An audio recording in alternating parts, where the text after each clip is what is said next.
disable it because, hey, I'm streaming it live, so it's not like I'm gonna exploit saves anyway. Alright, Sebastian. Crab.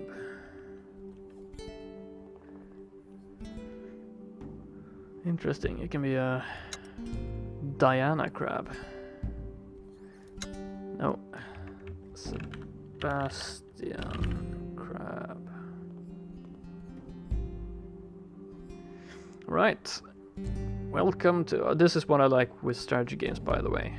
I get to start the morning with a nice character creation. Isn't that nice? For once, I can get a slow start. And enjoy the coffee. Alright. Welcome to character creation. This is where you choose what kind of conquistador you wish to be. My Spanish is not really up to snuff, but I think conquistador means conqueror, so kind of. So what kind of conqueror can you be? Alright. Your choices in this menu and the following will influence your opportunities and challenges throughout the game. But don't be alarmed. The decisions you make here may make the game harder, but they cannot make it impossible. Really. The current screen lets you set up your own character, gender, name and skills. It's very interesting that they have female conquistadors, but I guess it's a game, right? So your skills will influence your access to and consumption of resources, such as medicines and rations. And skills will also open up new options during events and conversations. You can always move your cursor over icons to see what they mean. It is recommended that you choose 2 or 3 skills to specialize in, without lowering any of your skills completely, but feel free to follow your instincts if they tell you otherwise. On the next screen you will have to select the people to bring on your expeditions to a new world. The different character types provide substantial bonuses to your skills, and different characters have different strengths and weaknesses and abilities in a battle. Each character also has 3 personality traits which determine what will cause them to lose or gain morale throughout your travels. Right.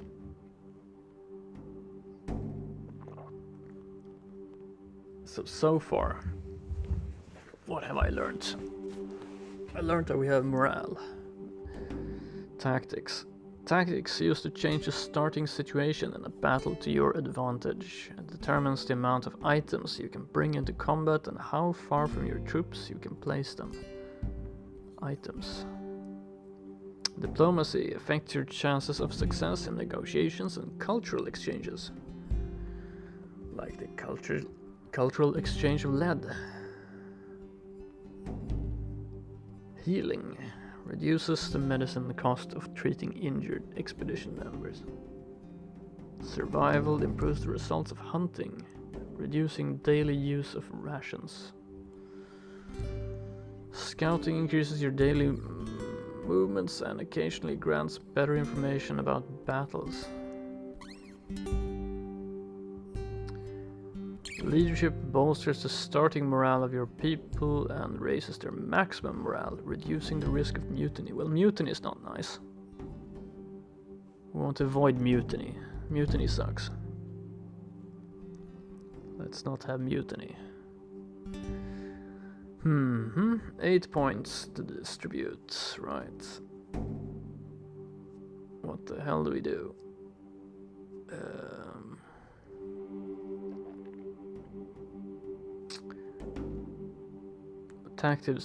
Tactics really feel like a must. Because I'm expecting combat. Improves the results of hunting, reducing daily use of rations.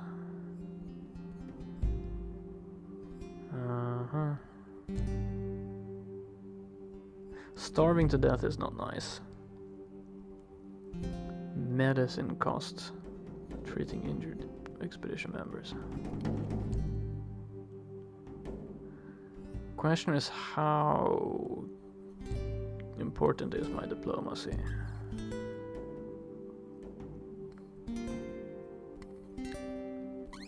I'm thinking like tactics, diplomacy and leadership right now, and then kind of winging it on healing and survival. Hopefully they haven't made that part as brutal. But hey, you never know. Like 8 tactics.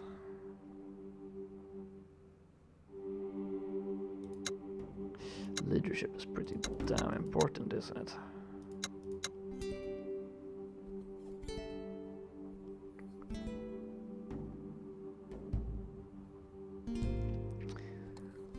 Want to avoid a mutiny. I guess if we kick ass and find lots of nice golden trinkets, mutiny won't be an issue, but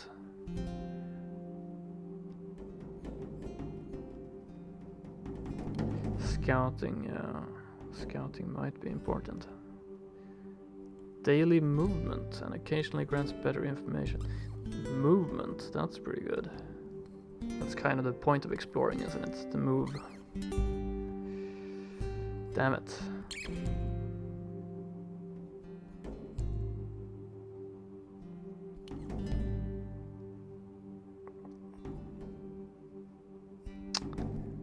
Negotiations and cultural exchanges.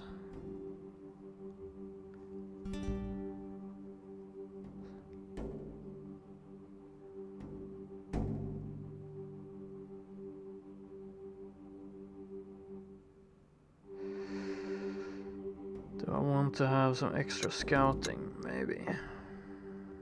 At the cost of healing.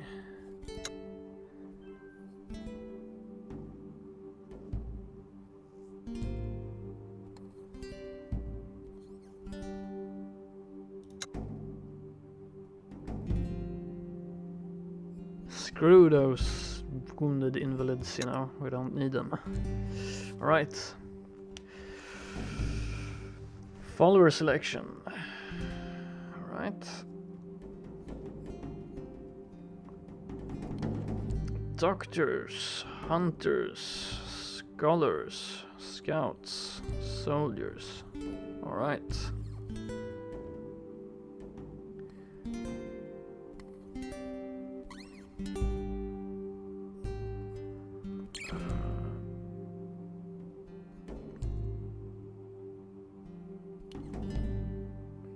Okay, they give plus to my tactics, plus to my survival, and plus to healing, etc. Collect this to automatically select 10 people for your expedition. Oh no. Hell no. We're gonna take this step at a time. Wow, look at that 50-50 distribution of men and women. Alright, cool. Can have an all-female expedition.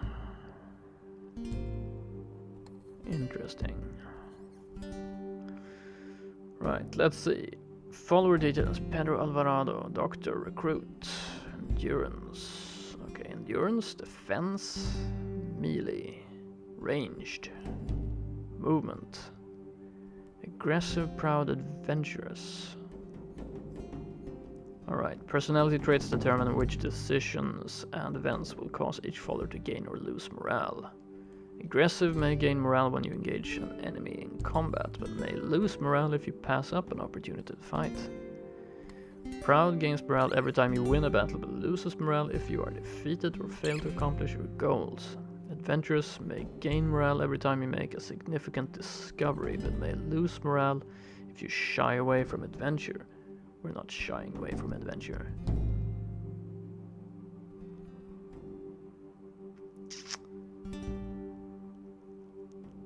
Okay, weapon proficiencies. Weapon. Which weapons to follow can be assigned in the equipment tab? Dagger and arquebus. Arquebus is pretty nice. It's like a old-fashioned gun.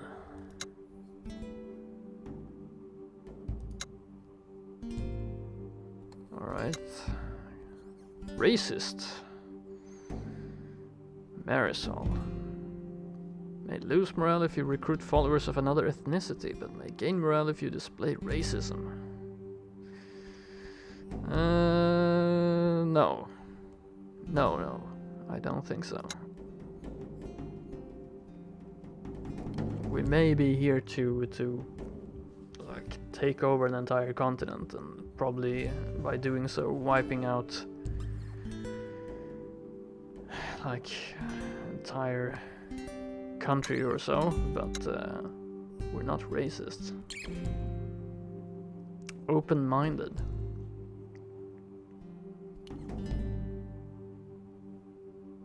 Altruistic. May gain morale if you give up your resources for a good cause.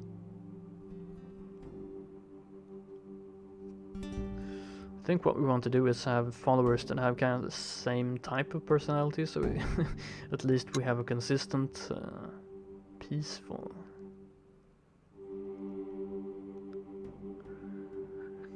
Alright, we get +2 to healing.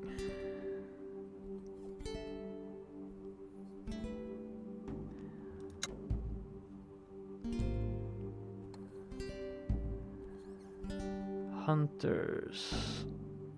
Accurate and lethal shooters, but vulnerable and weak in melee. 15% damage reduction. Okay, what does a soldier have?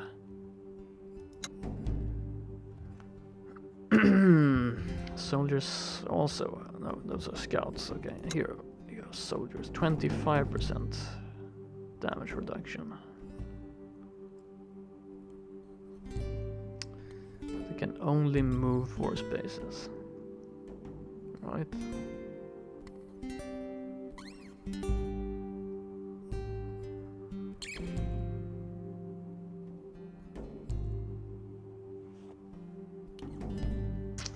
Ranged attack seems to have a percentage chance then.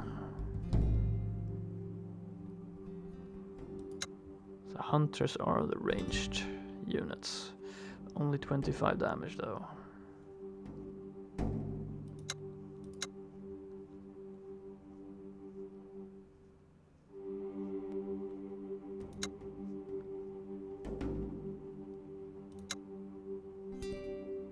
Wow, this is gonna be difficult.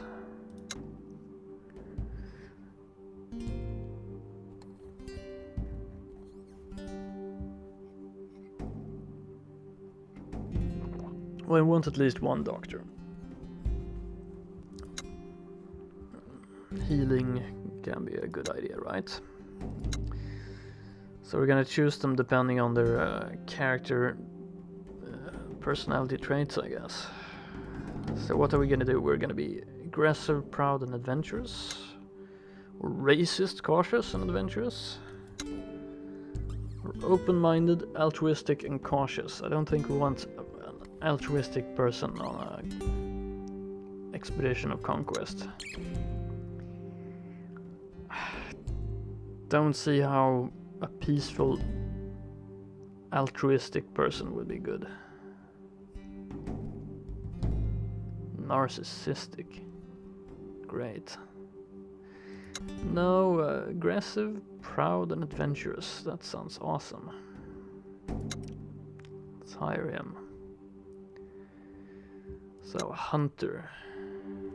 Peaceful racist.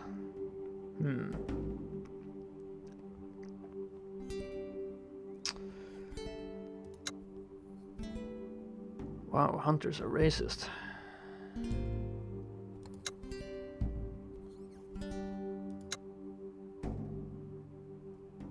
Courageous, proud, and pious. That sounds pretty decent. May gain morale if you stand your ground against a superior force, but may lose morale if you retreat from a dangerous situation. That might be bad.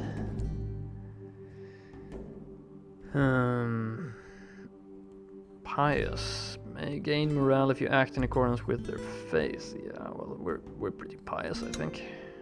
Cautious, proud, and pious.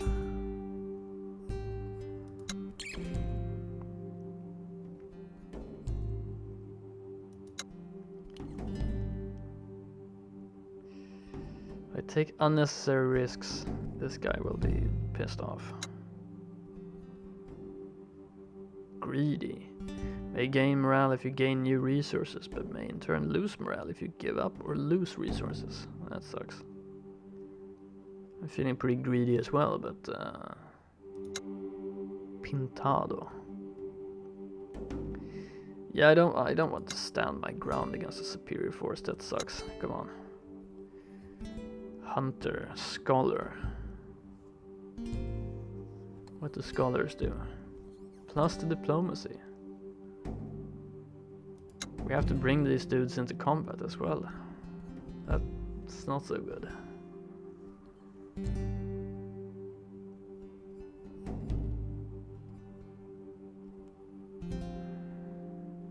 Expose weakness. Racist, altruistic, and pious. Peaceful, courageous, adventurous. Open-minded, greedy, and proud.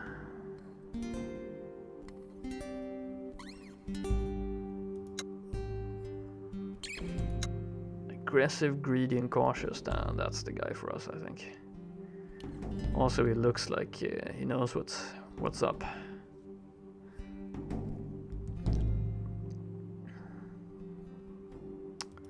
Let's pick him. Scout.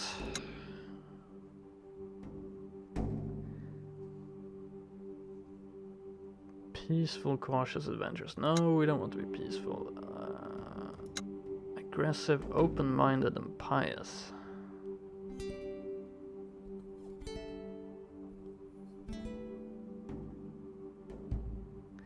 So, scouts are fast and lethal melee fighters, but cannot use ranged weapons.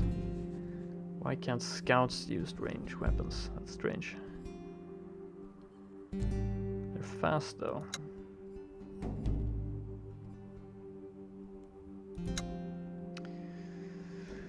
Aggressive, racist, and courageous. The oldest person in your expedition. Federico has many years of active service experience as a soldier. Insubordinate. Aggressive, greedy, and adventurous. That sounds pretty good. First woman recruit in that case. Alright.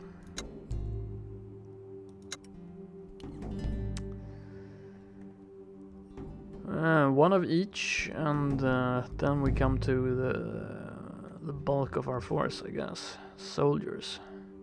The question is, should we have...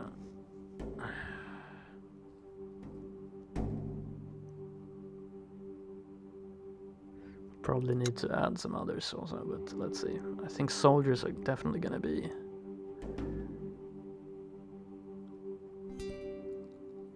our main force, right? Open-minded, greedy, cautious. That's okay. Aggressive, racist, and proud. Aggressive, courageous, pious. That sounds okay. Pole arm. They have different weapon skills. Sword. Pole arm. Pole arm is pretty good. Want to keep enemies at bay. Let's hire her immediately. Oop, I hired you.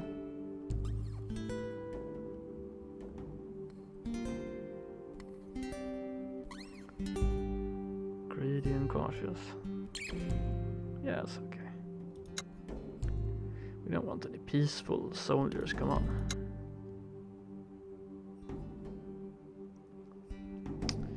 Dagger, sword, arquebus. Dagger, sword, arquebus. I don't know. Sword or polearm.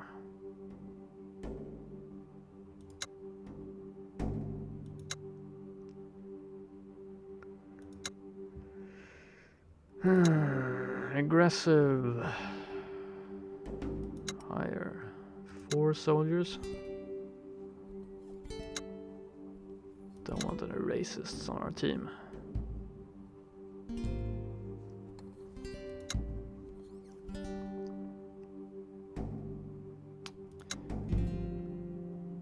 Narcissistic, what did that do? Gain morale if chosen for a task or promoted to a higher rank, but may lose morale if passed over for promotion. Alright.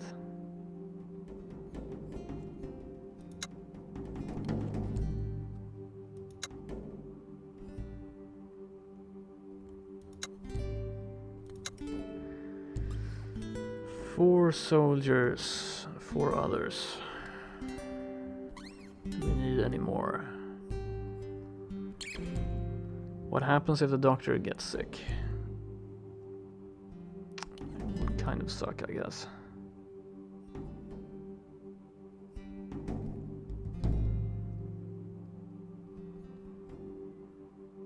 Scholars seem very useless in combat, I bet.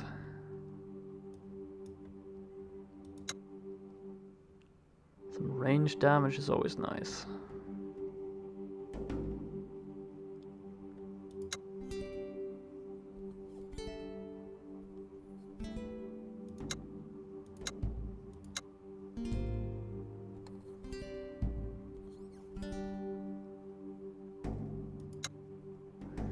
Everybody has arquebus, that might be a problem. Maybe we should have someone with a bow or another weapon. I don't know how the equipment works in this game.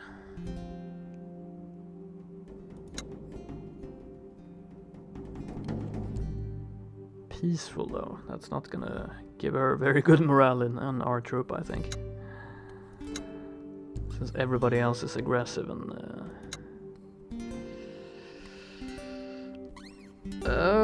more doctors, more hunters. I don't know. Let's. I choose you, Rafael Lopez. And one more scout, I think.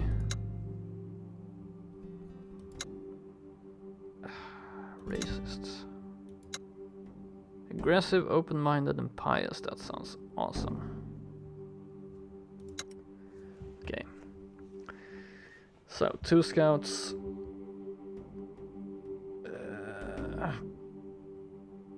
2 hunters, 1 scholar, and 1 doctor. Hopefully the doctor doesn't get sick. 4 soldiers. I hope that's enough.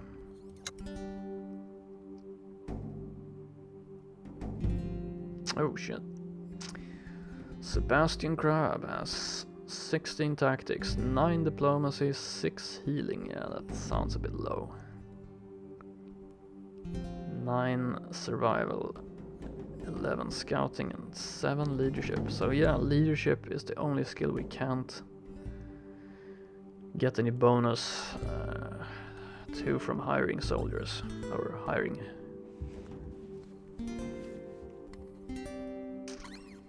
expedition members. So yeah, maybe pumping leadership on the next expedition. Right, some background. The year is 1518, a year before Hernan Cortés would be elected captain of the 3rd expedition to the South American mainland, where he would overthrow the Aztec Empire. But that will not happen, because you have beaten him to the punch. Woohoo!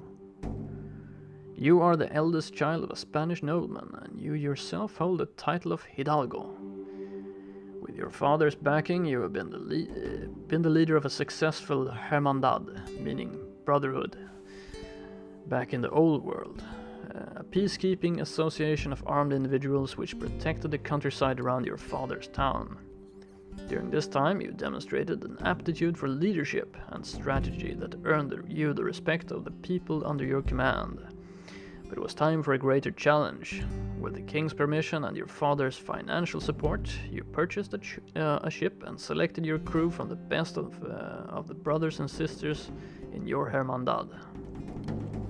Together, you're off on the long and arduous journey to explore the new world. In your cargo hold, you bring rations, medicine, equipment, and assorted valuables. You must first make a stop on the Caribbean island of Hispaniola. Under Spanish domain since 1496. Here you will hire servants or buy slaves, rest and restock, and gain what information you can about the new world.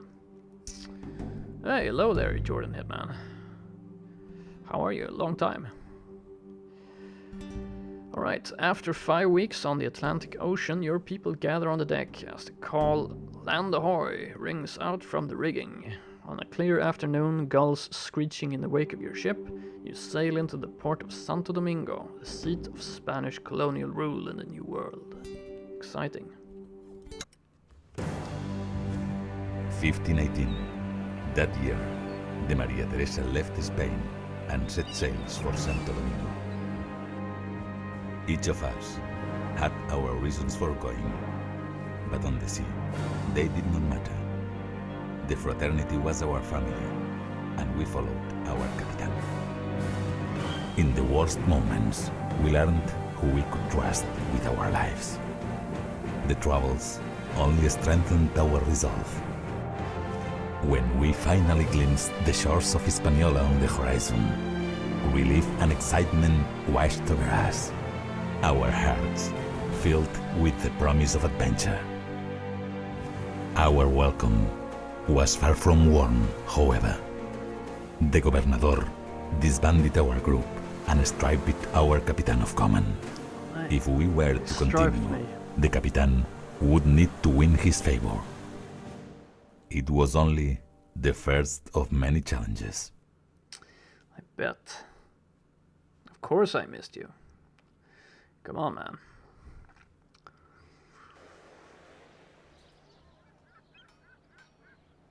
Alright, so they stripped me of command. Damn it. Why do they do such things? That's horrible.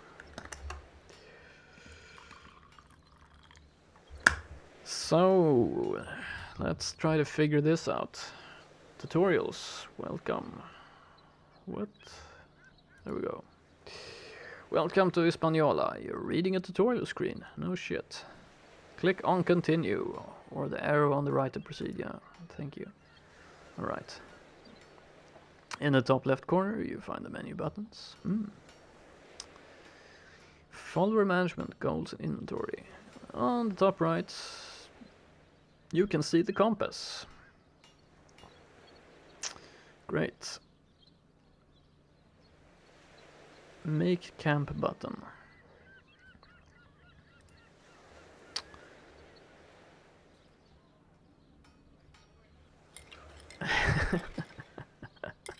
Well, that's nice.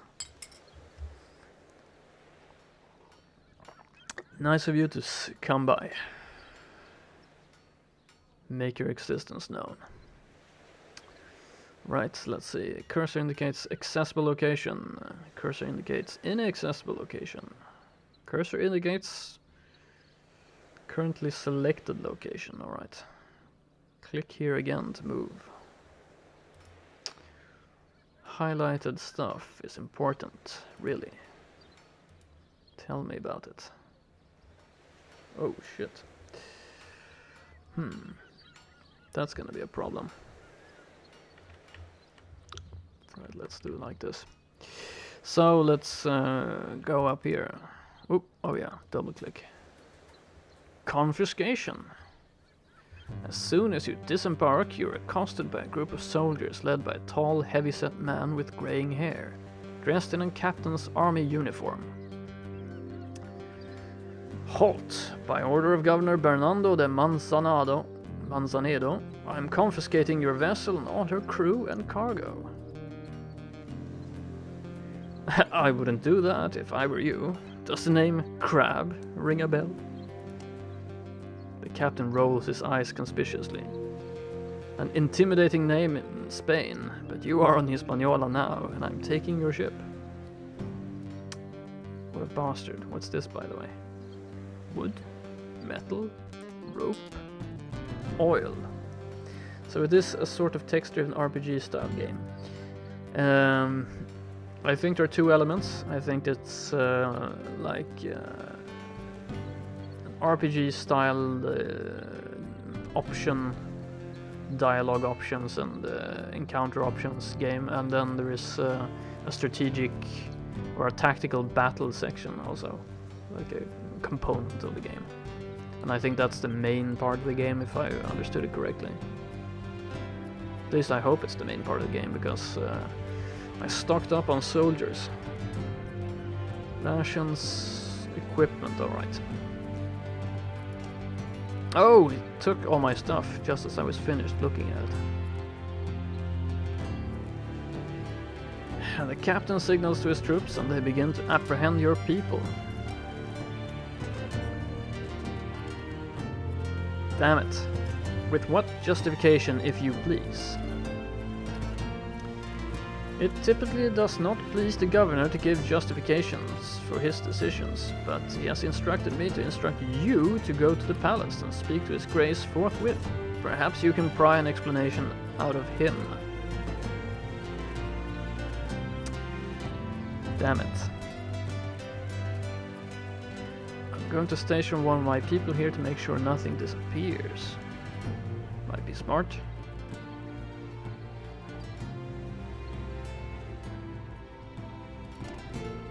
Right.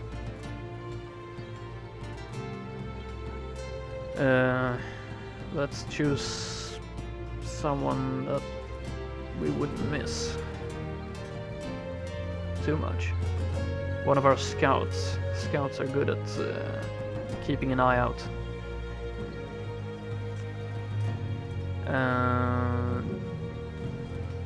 Daniela Hernandez. You signal for Daniela Hernandez to head back into the cargo hold, and she nods and takes off. A single twitch by the left eye is all that betrays Noriega's annoyance at your insult. As your grace wishes. Awesome. My name is... you're about to squeeze past the captain when he extends his hand. My name is Juan Noriega, by the way. Pleased to meet you. Sebastian Crab. So I gather. Alright. Interesting. It also seems to be based in history. Call me a nerd, but I really love history. I'm even considering it as my major. History is awesome. If there's one thing that's useful for everyone, I think, it's reading history. If you know history, you know a lot. If you're interested in the conquest of the Americas, I would recommend Jared Diamond's awesome book, Guns, Germs and Steel. That's an awesome book about about the conquest. Alright, so what's this? Moves left, days passed, rations. We don't have any rations.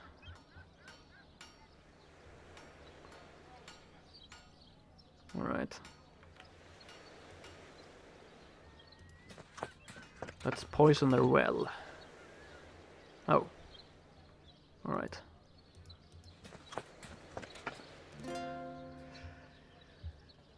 Alcázar de Colón. Entering Alcázar de Colón, you are led to the office of Governor Bernardino de Manzanedo. The governor does not seem particularly pleased to see you. And still he called me here. Ah, Senor Crab. I'm glad you could come here so quickly. That's Capitan Crab, Governor. The governor dismisses your correction with a quick wave, but affords it no further attention. I know your father by reputation, a powerful man back in Spain. But this is Hispaniola, and now you answer to me. I will not let a spoiled nobleman's son pay his way to the New World with his father's money. I have better uses for your men and supplies than to waste them chasing after foolish dreams of fortune and glory. Do you understand? And what use do you have in mind then?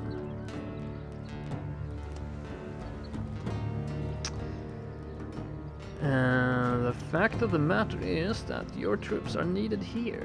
We have been having some problems with the natives recently, and our suspicion is that various groups of them are preparing for insurrection. You would do well to serve your king and his representative in this matter. You want me to help to maintain your tyranny? I want to create my own tyranny.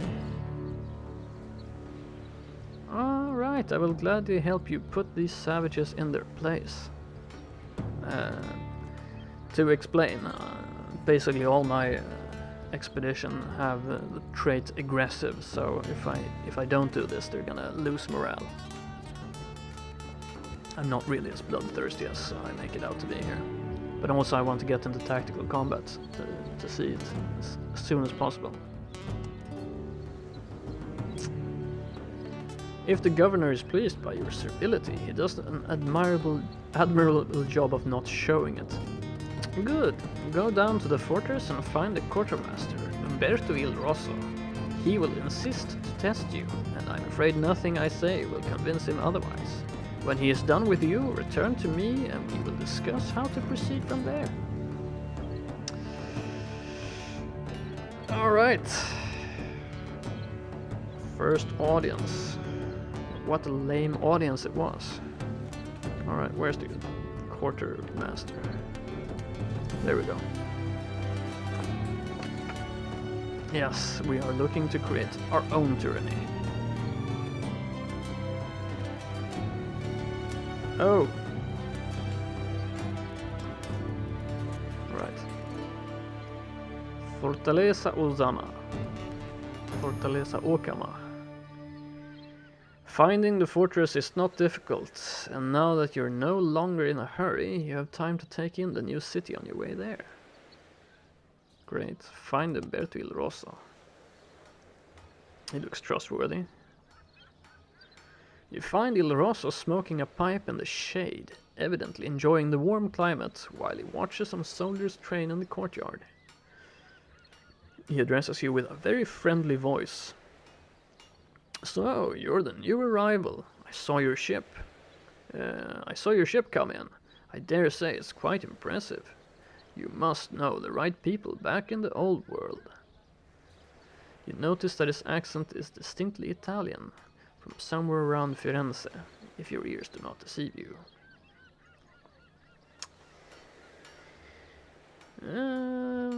Pleasure to make your acquaintance, Senor Rosso. Yes, he looks very pleasant. The portly man raises his eyebrows and lets out a single bellowing laugh. Did Manzanedo genuinely call me that? I never thought that old Stronzo would drop the formalities. My name is Umberto de Rossi. It's Italian. No shit.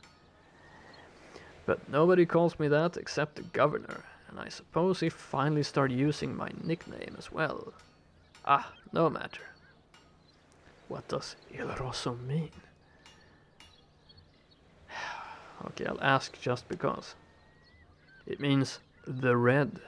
But if it's all the same to you, I'd rather not go into how I came to acquire that name. And what may I call you, Capitan? My name is Sebastian Crab. Morning, Starfu. Very good. It's also a pleasure to make your acquaintance, Crab. That's Sir Crab to you. Manzanedo sent me here to take command of my people. If you will excuse my... what? That's a new word, finally. After like 200 hours of reading stuff live on the stream. Facetiousness, what? They are not currently your people, Capitan. However, I will be happy to release them into your command once you have shown me that you understand what it takes to command Spanish men and women in battle. Anything else would be irresponsible of me.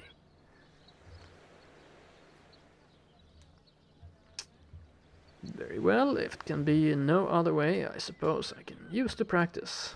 Because honestly, this is the first time I play this game, so why not? Il Rosso spreads his arms, then loudly claps his hands together in a sweeping motion.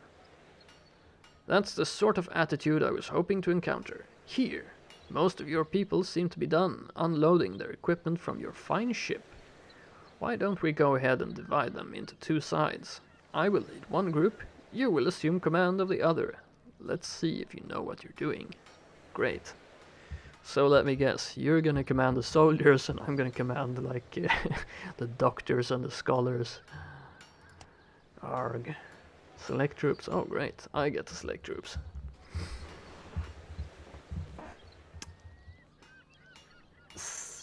You will not have time to prepare. 0 selected out of 3.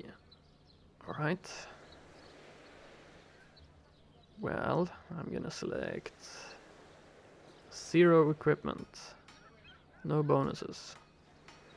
I'm gonna select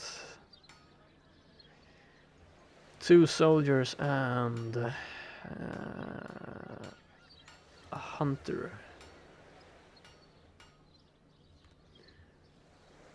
Facetiousness is a kind of like sarcasm, but more in a joking manner, kind of like making your exaggeration known to be somewhat comedic.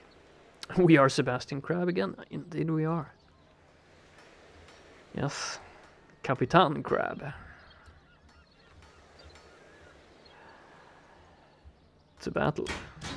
Oh, maybe I should check the equipment. Do not question his crabbery. Right, I should probably have checked equipment. But we're fine. Right, you triggered the battle. Think I'm one of your troops or the portrait? What?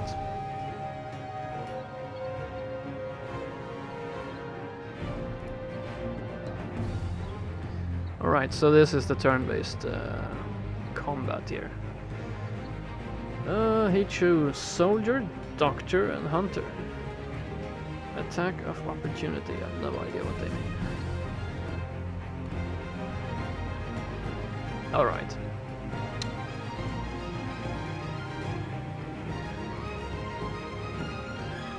Oh.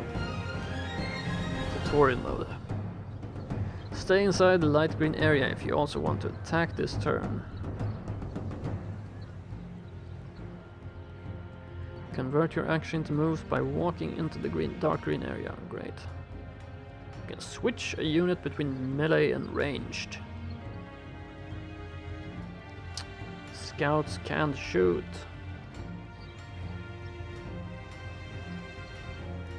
Alright. Can I see if they chose equipment or not? Probably did.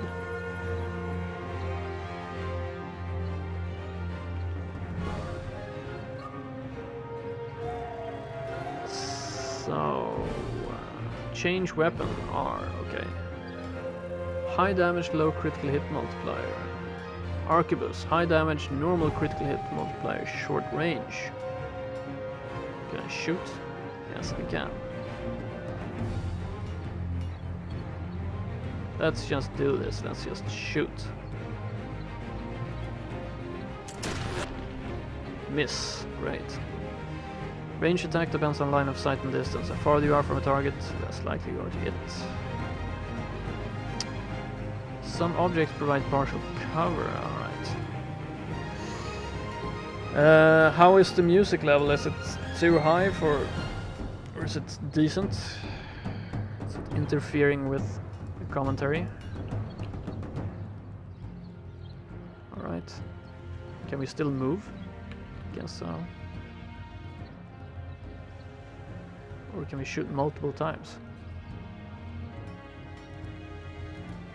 No. Right.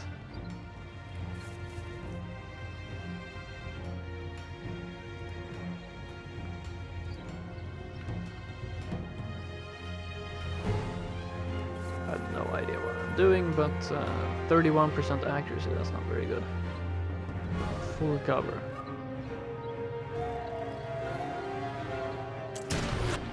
Damn it. Missing. Alright, I'm gonna put this dude behind my soldiers here. Red ring indicates you can perform an action. Blue ring indicates that you can still move. Alright.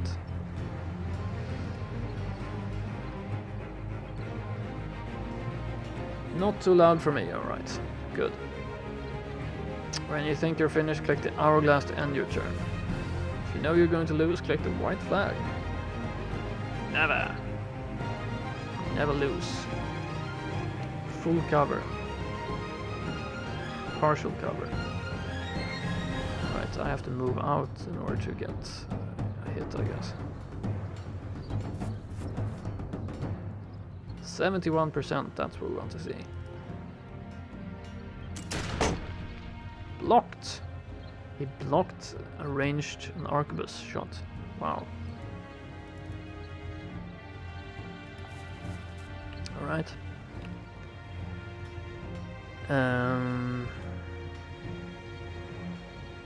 Where's the hourglass? There we go. Oh.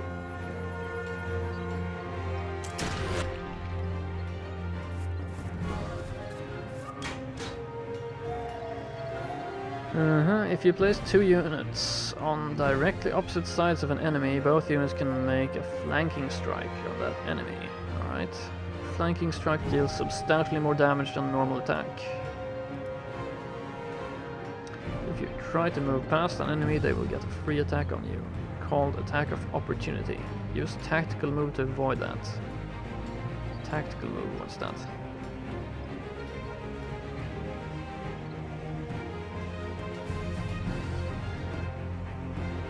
Making a ranged attack at melee range will also provoke an attack of opportunity.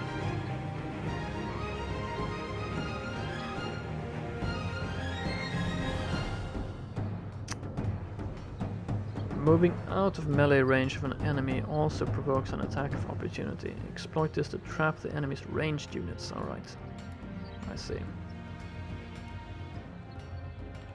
They are kind of using ranged ourselves right now.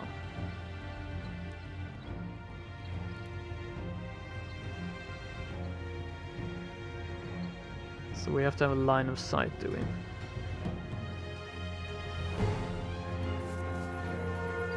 %, pretty decent.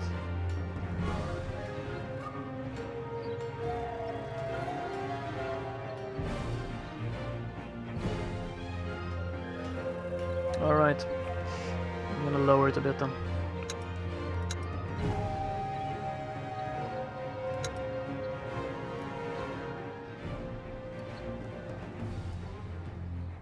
How's that? I gotta stop staying up like this. I feel like I've been betrayed by my bed. Yeah.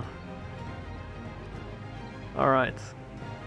35%. Go. Oh! Damn it. Right, we can still move back here though.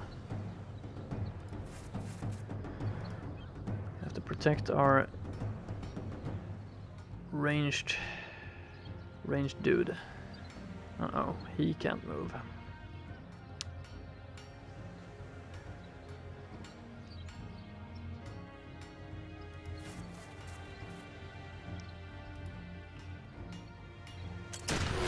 Ooh, damn it. We move here, can we shoot? I don't know. Let's find out. Yes. Yes, line of sight. Get in there and punch him in his stupid face. Now we want to learn about range tactics first here.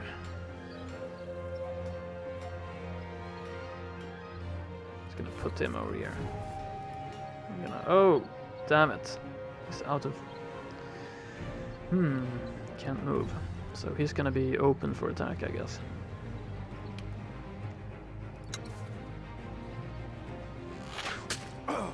Oh! 19 damage.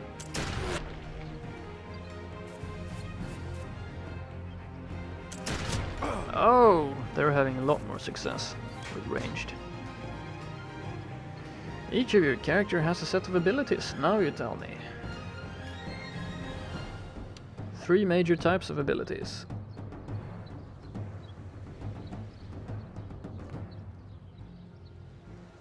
I wonder if shooting first allows you to move after your action. Yeah, you can move after you shoot. You can move, you can shoot midway in your action too, or in your movement. Alright, attack action, full turn action, free action. Entire turn to use. If any of your people are injured, select your doctor and click on the restore ability, then select the injured person to restore some endurance. Right, I see. We don't have a doctor with us. Rebuke. Attack action. Cooldown 1 turn. A weak melee attack that moves the target unit 1 space away from the hunter. Okay, so we can push away. What's this? Flawless defense. Attack action. Adds the soldier's melee attack to their defense. Yeah, I'm very much thinking about just running in there and taking this dude out, actually.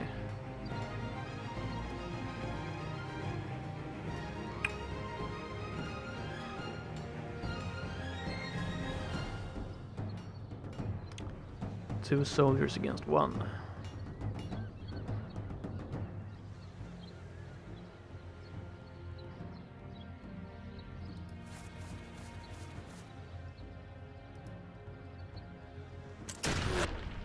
Why am I missing? They're hitting. Why can't I hit for once?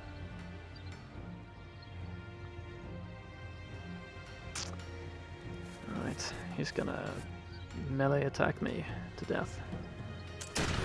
Oh! Are you kidding me?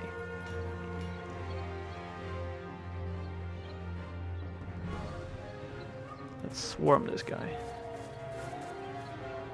77%. Alright. Oh, he's healing. Oh, now it goes into melee attack.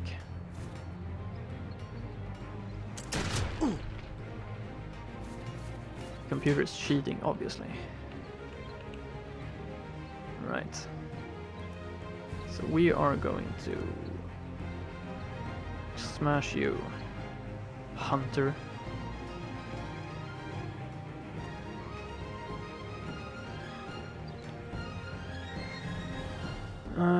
What's this? No. Just fuck him up. That's what we want to do. Sword, nice.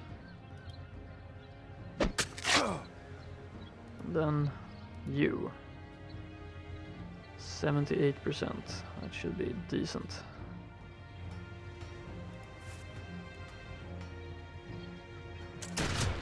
Oh, almost dead. Alright. Nice. Computer missed. Tactical move. I don't know what that tactical move really means, but okay. I think I'm gonna move up here and kill him. 78%, come on. Yes, finally. We are going to make his life miserable here.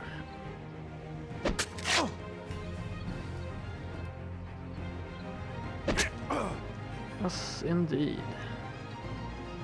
And then we can move, right? For what reason, I don't know.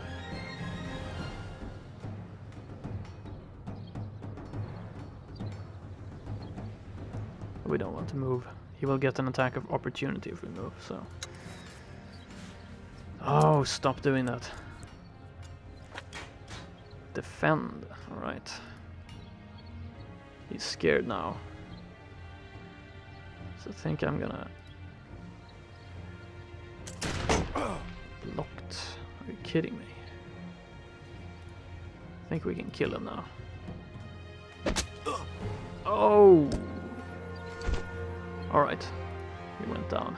Nice.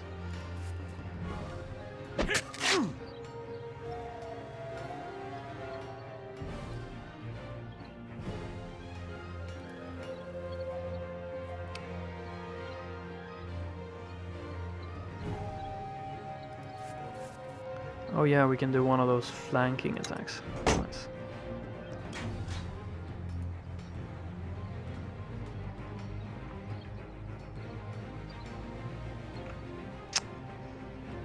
I think we can move in here.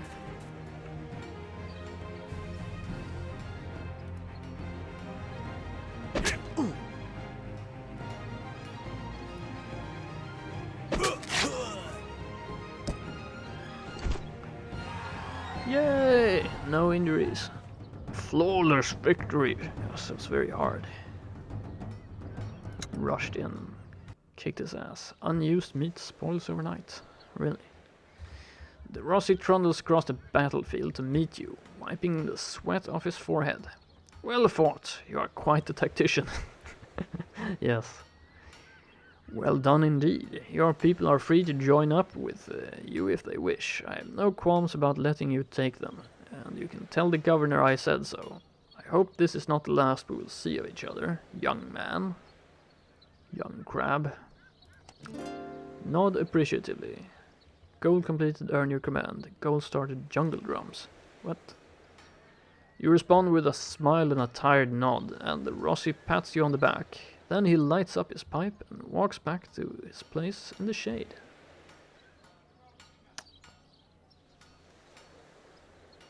Yeah. Alright. I earned my command.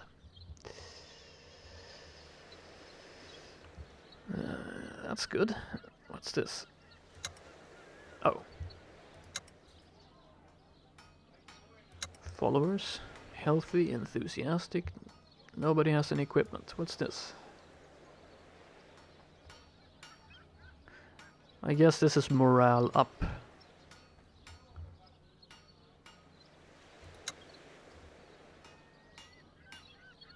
I don't know. Anyway, let's get over here. That riding animation. That's awesome. Returning to the palace, you're made to wait for an insultingly long time while the governor finishes some allegedly important responsibilities. Fortunately, the palace has a very lovely garden courtyard where you can sit and pass the time. When you're finally let through to the Manzanedo, it is without even a hint of apology for the wait.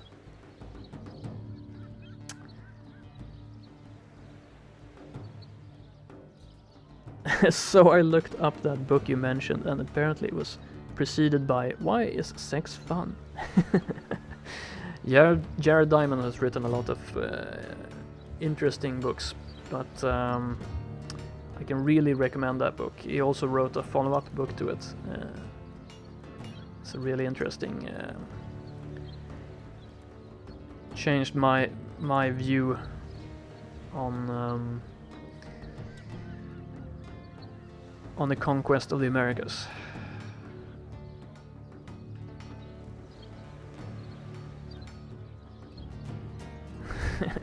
Screw those guys, don't they know who we are? Yeah. Senor Crab. Yes, good. I take it you passed whatever test the Rossi had devised for you then. I expect you'll be pleased to know the perfect opportunity has turned out for you to serve the people of Santo Domingo. Look at this smirky. I did not cross the Atlantic Ocean to play fetch for you. Once I've stocked up on supplies, I'm leaving to explore the mainland.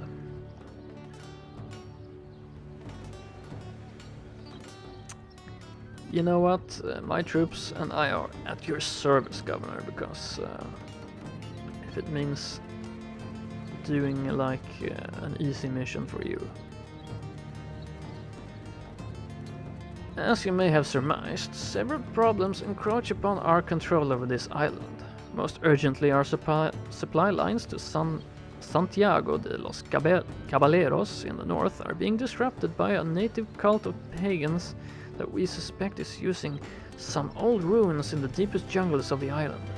Our supply lines must be secured, or the people of Santiago will soon be severely threatened by the slaves and the rebels. And the troops of Santo Domingo have allowed this to go unaddressed?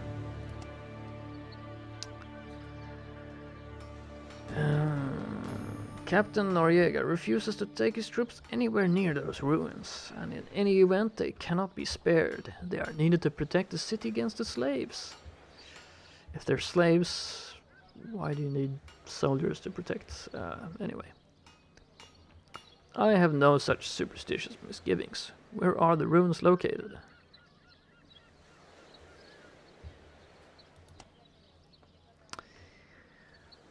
East-northeast from here. Alright, that way. The jungle gets denser and the ground turns swampy. The ruins are somewhere in the middle of it. Bear in mind, we know next to nothing about this cult. We don't know what kind of people they are or how much of a fight they'll be putting up.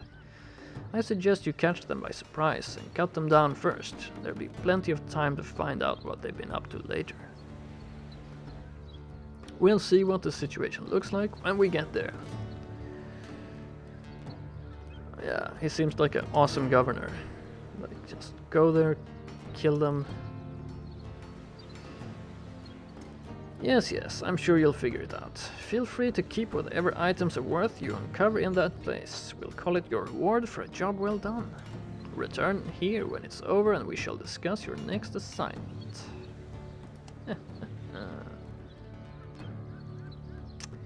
As you leave the governor's office, you're met by a young woman in uniform. If you hadn't noticed, 50% of all conquistadors are women, so it's very politically correct. Capitan Sebastian Crab, that's Captain Crab. Isabella de Urenis at your service. I will take you to the docks and oversee the transfer of your cargo into your possession. Take her hand and kiss it. You lift her hand to your lips and kiss it gently. She blushes ferociously and conceals a smile behind her hand. Follow me, please. Oh yes, look at that mustache. Look at those full lips. Wouldn't you want that mouth on your hand? Indeed. Alright, reclaim the cargo.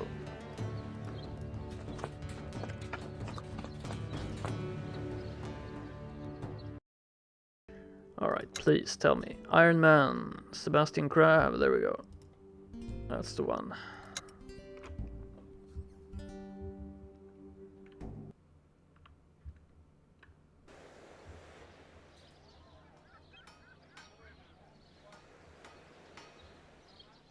Okay. See, we have our cargo right here. No damage done.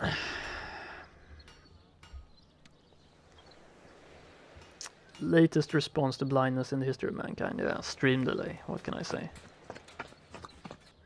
Alright, here we go. Cargo spotted. Isabella leads you back to the docks where Umberto de Rossi is jovially overseeing the final customs check of your cargo from the comfort of his chair. Customs check, oh my god. Pipe firmly held between his teeth.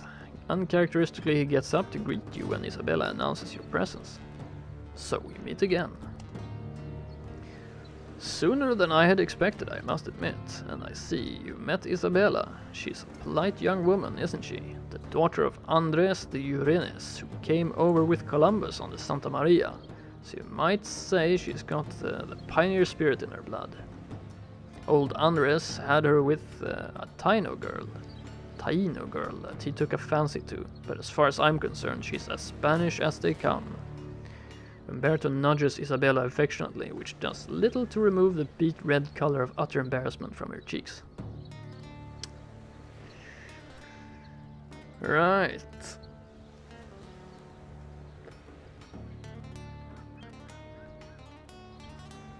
Are you hoping to follow in your father's footsteps, señorita? She seems confused at first, but then she realizes that you must be referring to her uniform. My father was a great explorer with a powerful lust for adventure.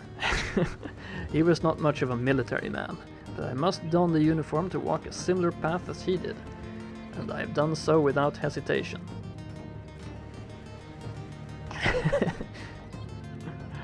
Alright. Even Umberto seems a little puzzled by her cryptic phrasing, but he quickly changes the topic back to the matter at hand. Yes, well, perhaps that's a story for another time. I expect Captain Crab will be wanting to collect his cargo now. Indeed.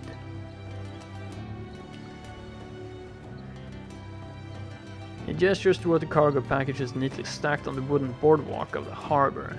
It's all here, Capitan. 800 reales worth of gold and silver treasure, 1 week of rations for 10 troops, valued at 700 reales, medicine and medical equipment to the tune of 800 reales, and 2,000 reales worth of military equipment. Good. Can you verify this, Hernandez? Your scout nods. I've been keeping a close eye on the dock workers. I caught one of them trying to pocket some of our valuables. Of course, you may take 3 carts from the garrison, seeing how Noriega's contingent seem to be afraid to leave the confines of the town anyway. I believe we can spare a dozen slaves from the docks to serve you on your incursions into the island.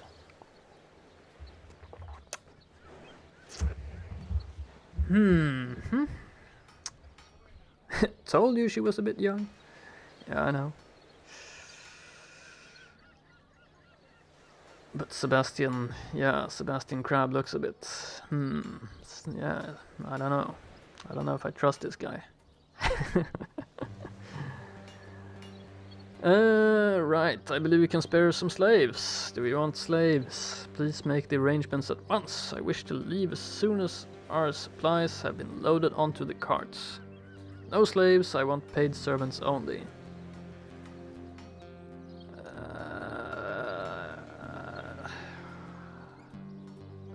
Give me those slaves, come on. What the hell? 1500s, right? Please make the arrangements. Umberto nods and hurries off towards the palace. Isabella de Urines steps forward again. Wait for her to speak. Sebastian Crab is a very sneaky looking man, we can be sure of that. And only that. Yes, I don't know what he hides behind that mask. I hope you'll pardon my forwardness, but would you permit me to join your expedition, Captain Crab? Do you have experience in battle? I have trained for many hours with Umberto, but no, I have never faced a real enemy. I would be happy to simply help with the carts and work around the camp every night until I'm ready to fight.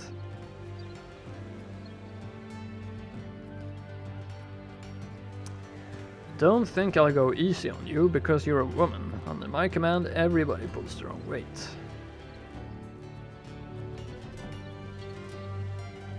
Creepy mustache or not, Sebastian Crab is an honorable soul. He is kind to his slaves. Yes, exactly. We're here to create our own tyranny. That's the goal. I think you missed that part, Snarfu, but that was basically explained to us. Yeah, don't think I'll go easy on you. I would not expect anything less. I'll do whatever is required of me. Awesome. Go and sign up with Umberto then.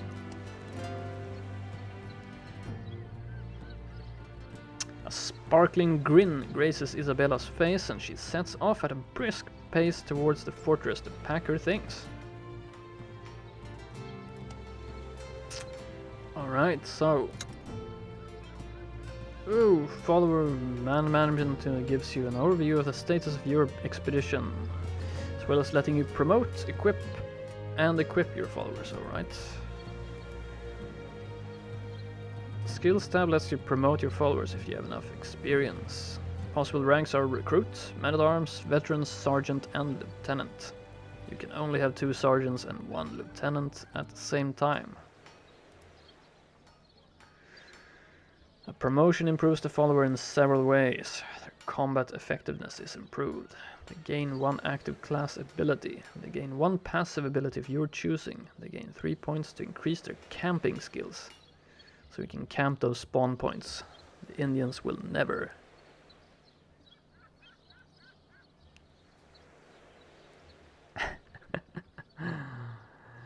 The Indians will never see what got them.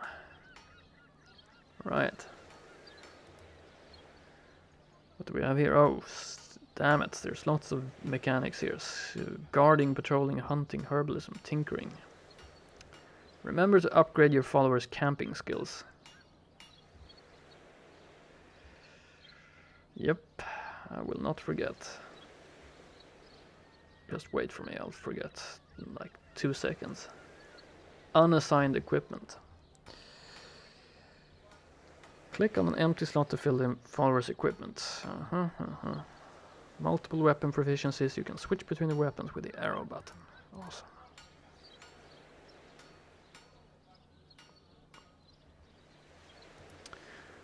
Alright.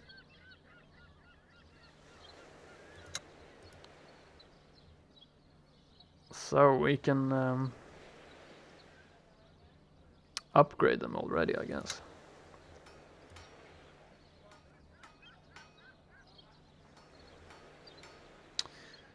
Excuse me while I refresh the page.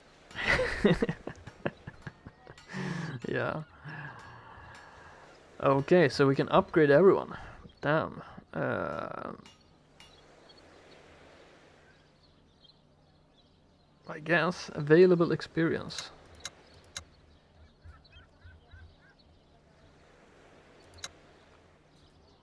Let's make sure we upgrade our soldiers who are very important. Promotion, plus 5%.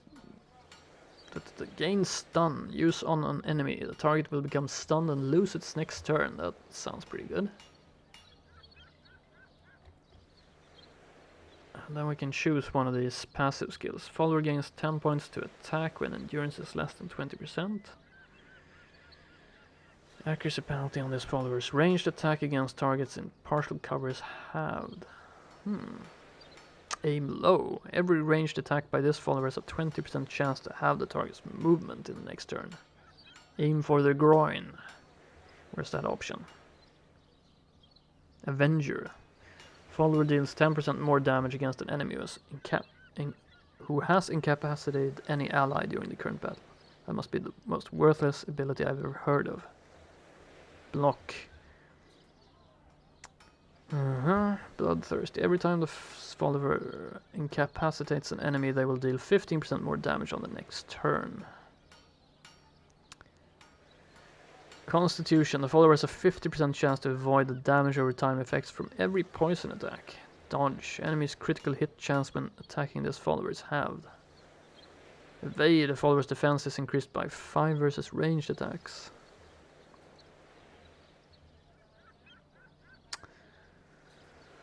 Enemy's damage bonus when flanking this follower is reduced. Fortune favor. The follower's critical hit chance is increased by half. Good patient. 20% more endurance from all doctors. Block sounds nice to run with the stun. Keen eye. Followers' attacks ignore up to 7 points of the target's armor. Sounds pretty decent. I mean, you really don't want all this. I don't know why. When they make like game creators, when they make these buffs and everything, there's like 10% chance to do this and 10%. You know, it's basically useless. The only thing we want is like 100% buffs, basically. 10% more damage when there are 8 spaces or more from the nearest ally. Night vision. The darkness penalty that follows range attack accuracy is ignored.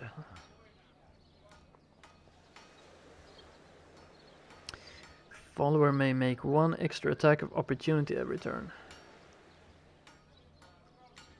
That could be really good. Depending on how stupid the AI is. Relentless. When making a normal attack, the follower has a 5% chance of getting one extra action. 5% chance, wow. Sexist. What the hell?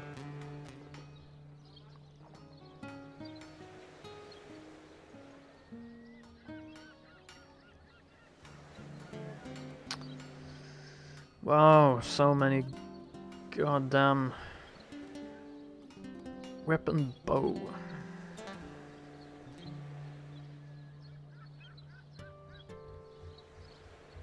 All right.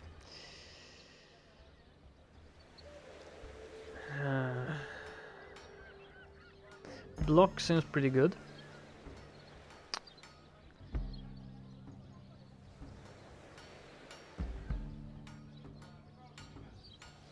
Or evade.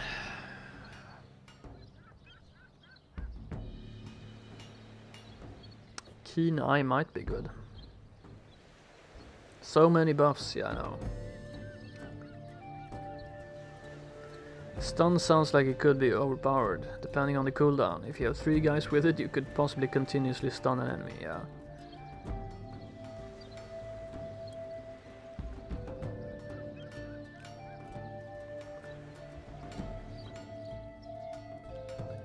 Yup.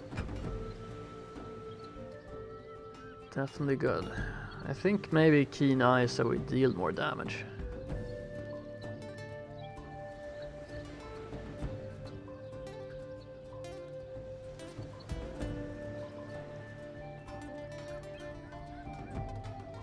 On the other hand, just buffing our own armor might be... we're gonna take keen eye here and see. Available skill points 3. Guarding, patrolling, hunting, herbalism, tinkering. Tinkering, what the hell? Decrease the materials needed to construct items, alright. Herbalism.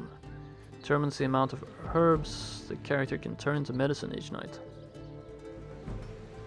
Do not question the buffs.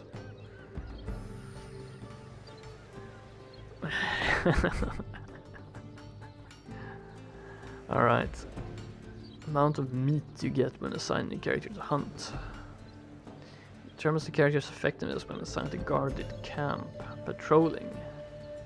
Determines the character's chance to discover something when sent on patrol. That sounds pretty good. I think we're gonna... Guarding. Yeah, guarding sounds boring. Let's buff patrol. Actually, patrolling is kind of like a scout skill. Anyway.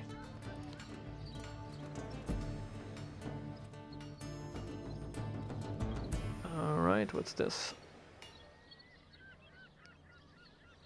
High damage. What's this?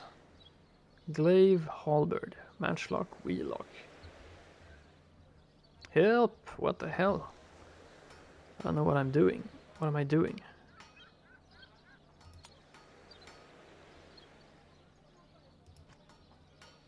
Oh, okay. So equipment is equipment points. I see. Oh shit, look. So basically it's like upgrades for weapons, man.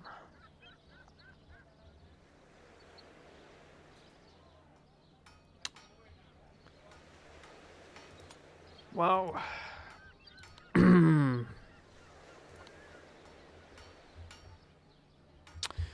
Okay, now I see.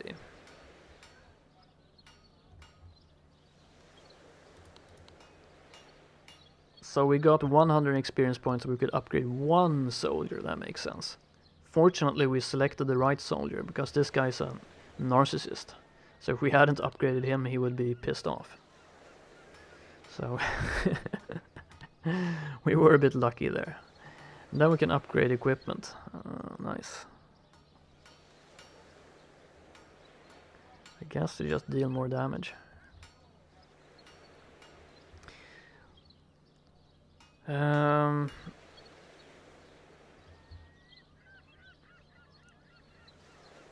Feels like the soldiers are going to be our backbone. I mean, if we're gonna go fighting now, so let's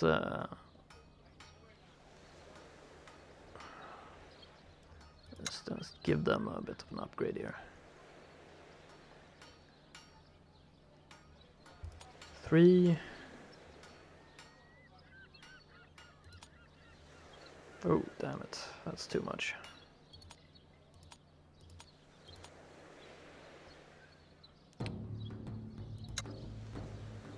Cutlass.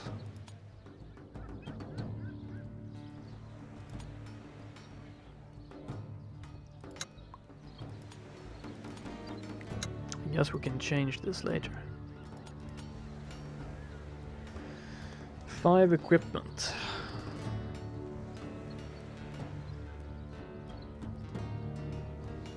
Right.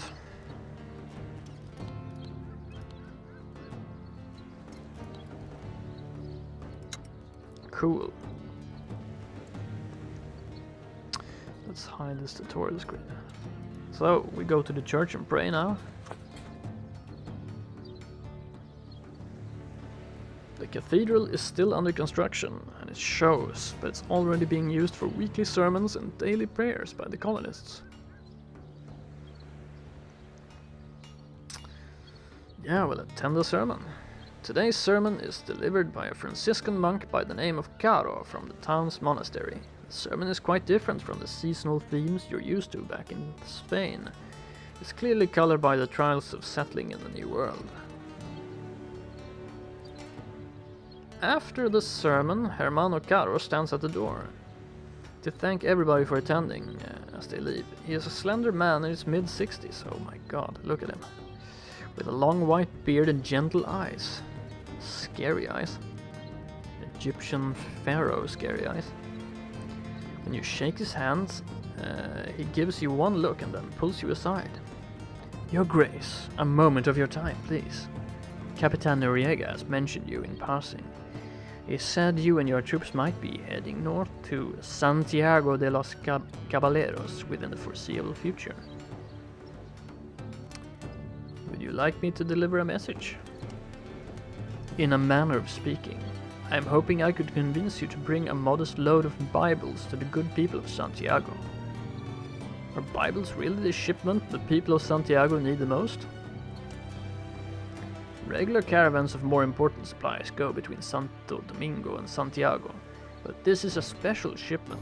The word of God is sadly not reproduced in quantities as large as food and weapons. If this shipment were to be lost, it would be something approaching a tragedy. Alright, is there anything you can do to compensate me for this? No, very well. Have the shipment brought to my carts, hermano. I'm sorry, hermano.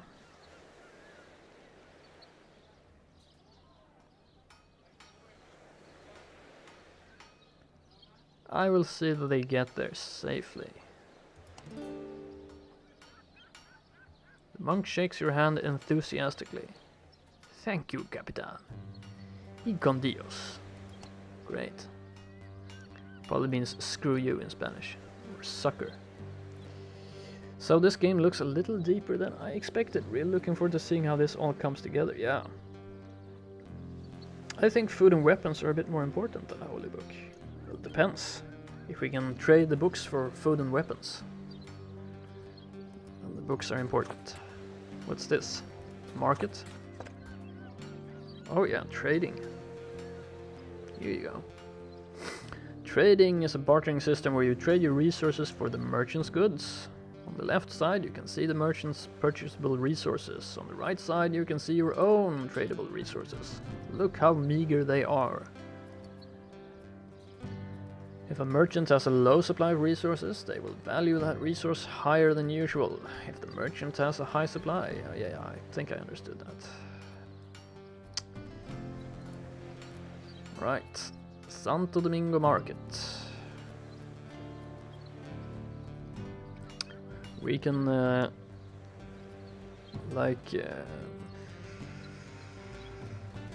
put fire to the Bibles and use them as burning missiles, maybe. Word of God, it burns. The marketplace of Santo Domingo is tiny compared to the markets back in Spain, but at the same time it carries an air of importance that must come from the governor being such a, pompous ass. Trade resources. High supply of what? Valuables, okay. We have lots of valuables. We don't have a lot of rations. High supply of medicines. We might actually need medicines. We have 20 weapons though.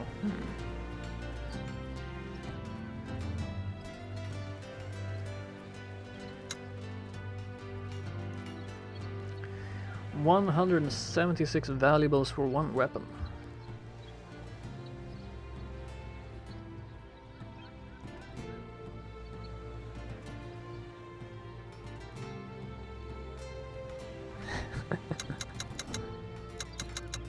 Let's see, okay, we only have 800 valuables. So this is going to cost a lot then.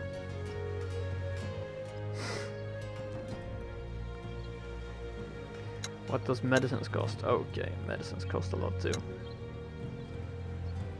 We can manufacture medicines and sell. Maybe not.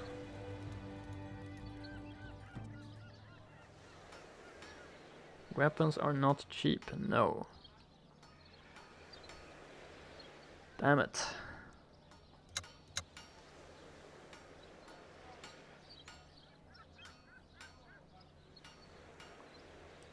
I don't see why we're supposed to run around the jungle with valuables though. I mean, seriously.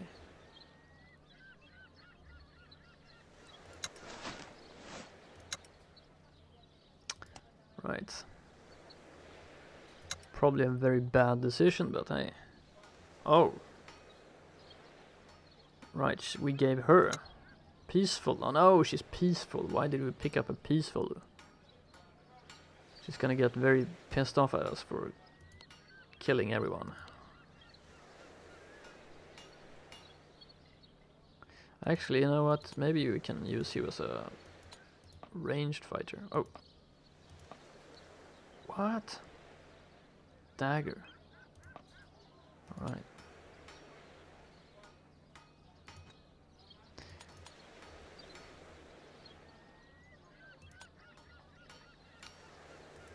Okay, then in that case, let's do like that.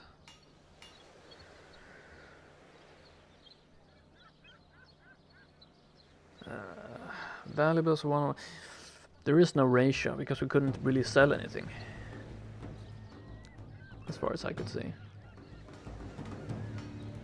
All right. I think we're ready to move out. One of Noriega's soldiers stopped you as you're leaving Santo Domingo. If you have a moment, Senor Crab, Captain Noriega would like to have one last word with you before you leave. He'll be here momentarily. Noriega shows up a few minutes later.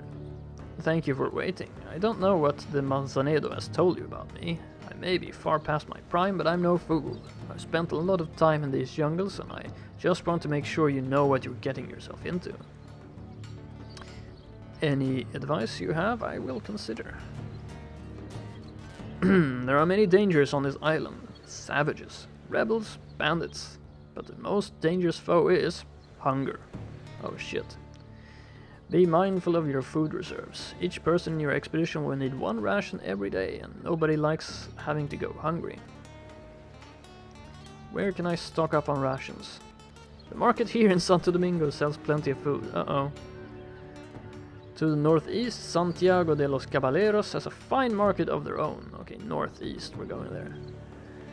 There are also 3 Taino villages of significance on this side of the island. 1 on the north coast and 2 on to the east. Most Taino are very friendly. Maybe you can convince them to sell you some food as well. I'm sure that won't be a problem. My sword can be very convincing. Thank you, Capitan. The old man nods and places his hand on your shoulder. You seem like a man with your heart in the right place. For what it's worth, I think the governor acted unjustly when he confiscated your ship. I wish you the best of luck on your travels. Id con Dios. Id con Dios. I would imagine the resultant deaths. Yes, I think so too. We're gonna lose the caravan again. Gotta go do the brat run, yeah. I'm actually gonna take a short break myself. I'll be right back in like 3 minutes. Then we head out into the jungle, so exciting. Be right back.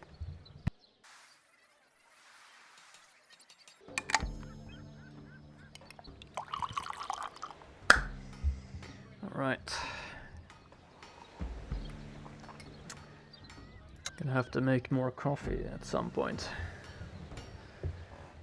Don't want to run out of coffee while playing strategy games. Alright, so let's see.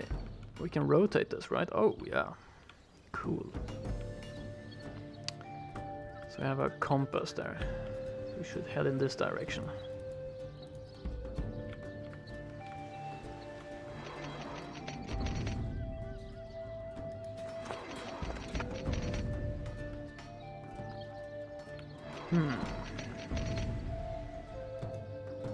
This looks like something. Leaving the city. You're now leaving the free move zone around the city of Santo Domingo. When you're not inside one of these zones, you have a certain amount of moves each day before you have to make camp for the night. When you run out of moves for the day, press the make camp button or use the hotkey. Alright. That's it. Nice. Goal started. Chart the outskirts. Look at that magical plant over there. Is it worth it?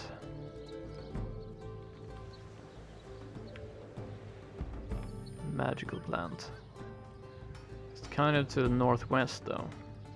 We're supposed to be going to the northeast a bit, as far as I know.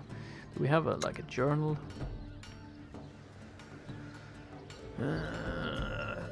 Word of God.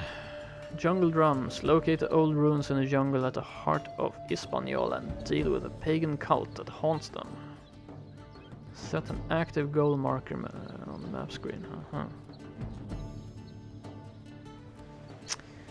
Discovered 1 out of 4 cairns. Right.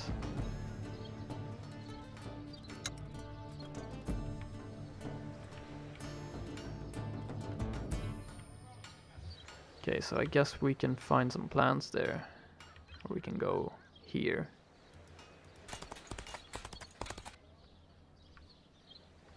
Well, we can travel a decent stretch a day. This is kind of to the northeast.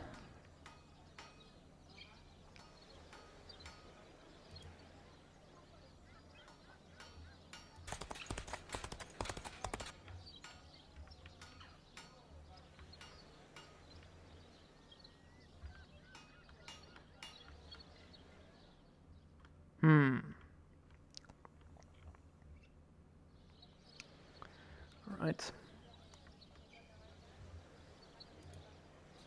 Wow. Run out of time here. Oh well.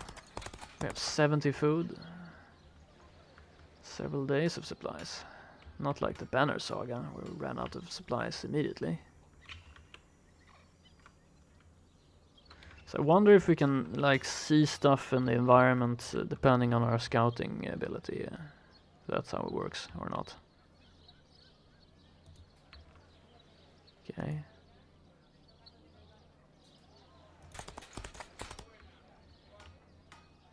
Oh yeah.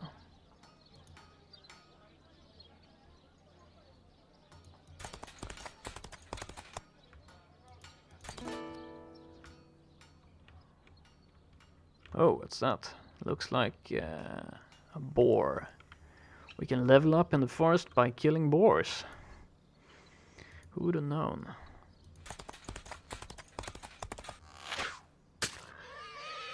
You have no more moves. Thanks. Alright, so we did something to the boar. Hopefully that gained us something, like supplies.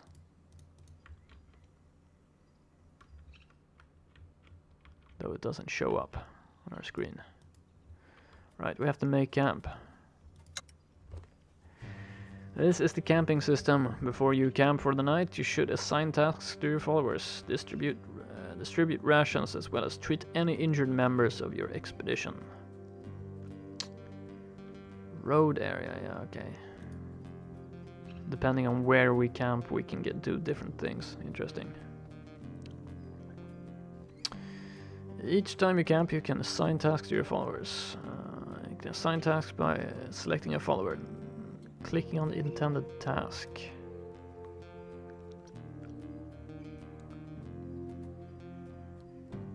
Guarding, patrolling. Followers set to patrol the surrounding area looking for points of interest, okay. So this is our way of getting food, I guess.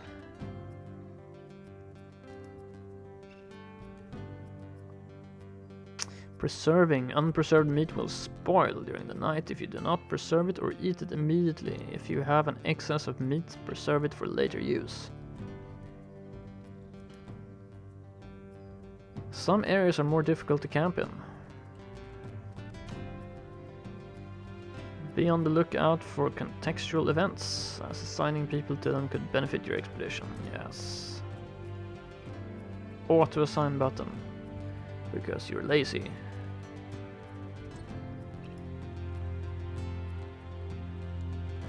Alright.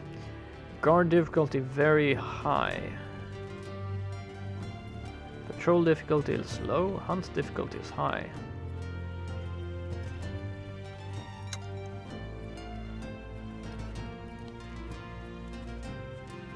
Rations. Wow, the rations tab is where you distribute food. Giving followers more than 1 unit of food has a chance to increase their morale.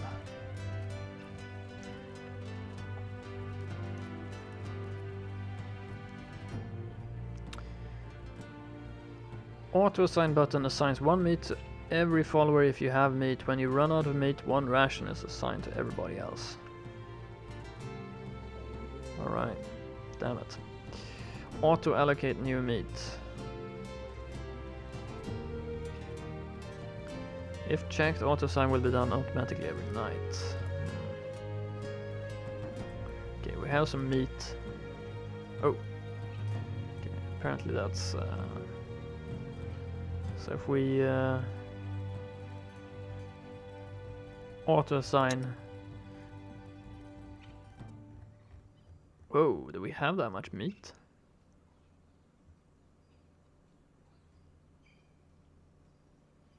Total meat consumption, 11 out of 14. Okay, I see. Unused meat, 3. So then we could preserve.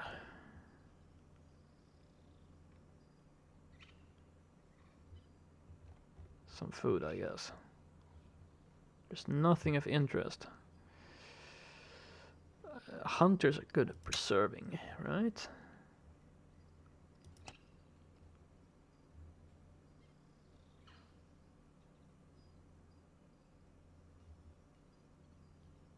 Three out of 3. Okay, so that kind of does it for the preserving meat. Guarding, patrolling, hunting.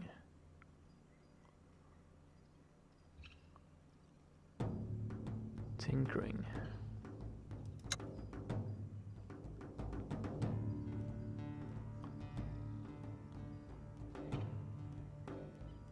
Okay, so Pedro has some hunting here. 14%. That's pretty funny. So you can actually be preserving meat for us when these guys hunt. But it spoils overnight, so... I don't know. Let them go hunting and see if they find anything. Our scholar can help preserve meat.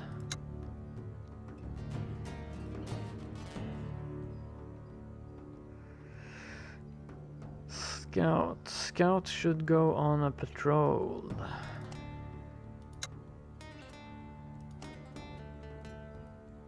Together with Bernardo, who is also very good at patrolling, and the rest should be guarding the camp.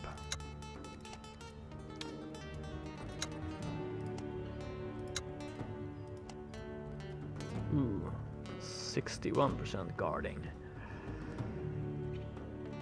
Well, what can you do?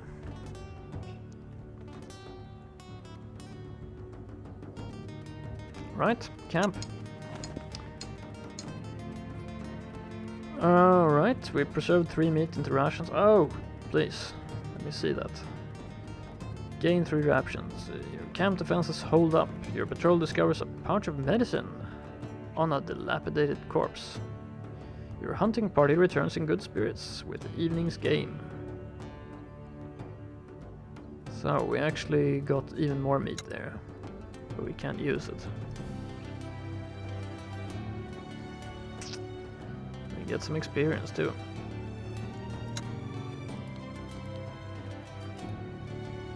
Okay, so we have to have 100 XP to upgrade it.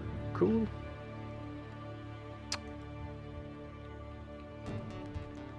That looks like an interesting spot.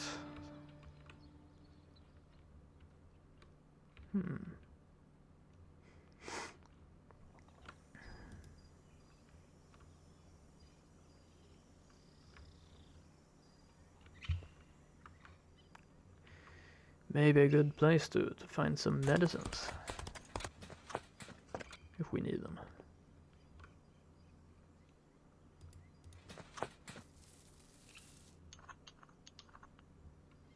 Guess so.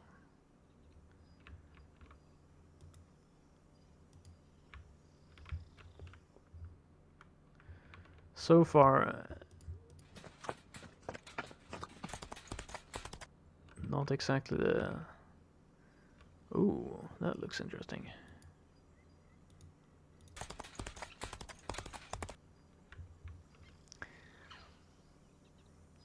Not exactly open world so far.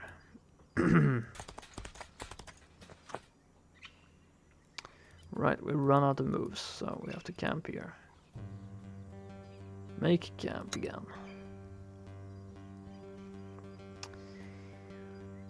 If we auto-assign, we got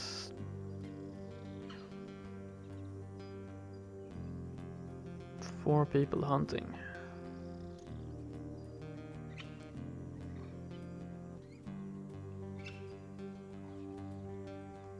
Okay, so we found like herbs that can be made into medicine. I see.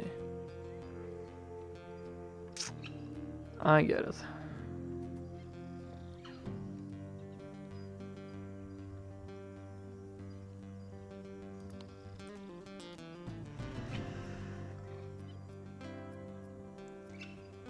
Total meat consumption 6 out of 6 and 5 rations.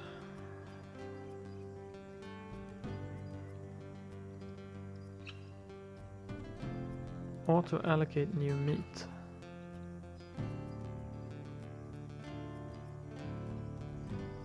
Right.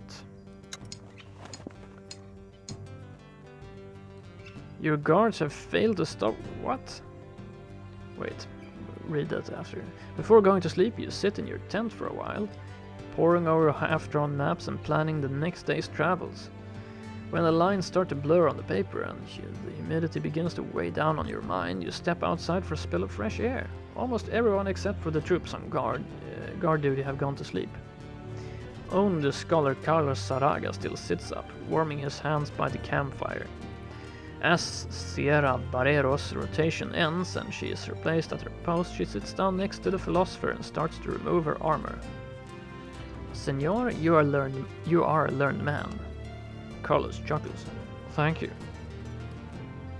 Continue listening. Tell me, do you believe that native culture is inferior to our own? Oh my god. Yes, I do believe that. Why? Well, we have technology that they do not possess, steel and gunpowder, and germs. We have arts, books, plays, refined music. We have Christianity, the knowledge of Christ, the love of Christ. We have more advanced architecture. The homes we build for ourselves are better and more well constructed, as well as our churches and our fortresses. The soldier is clearly in a philosophical mood. Yes, but what is culture then? Can technology be said to be a part of it? Are the buildings we constructed to be considered a part of our culture? I suppose you can define culture as the opposite of nature. Sierra removes her chest piece and turns to the scholar. But that's absurd on the face of it. Culture comes from nature in a way, doesn't it? Alright. Carlos doesn't quite seem to follow. How do you mean? It seems to me it's in our nature to create culture. We as human beings, we formulate it, inevitably. Culture comes from God. I survived my trip, didn't starve or anything. Nice. We're doing pretty okay as well. God created nature and we were created as part of it, yes? Then through us, nature gave rise to culture. Yes?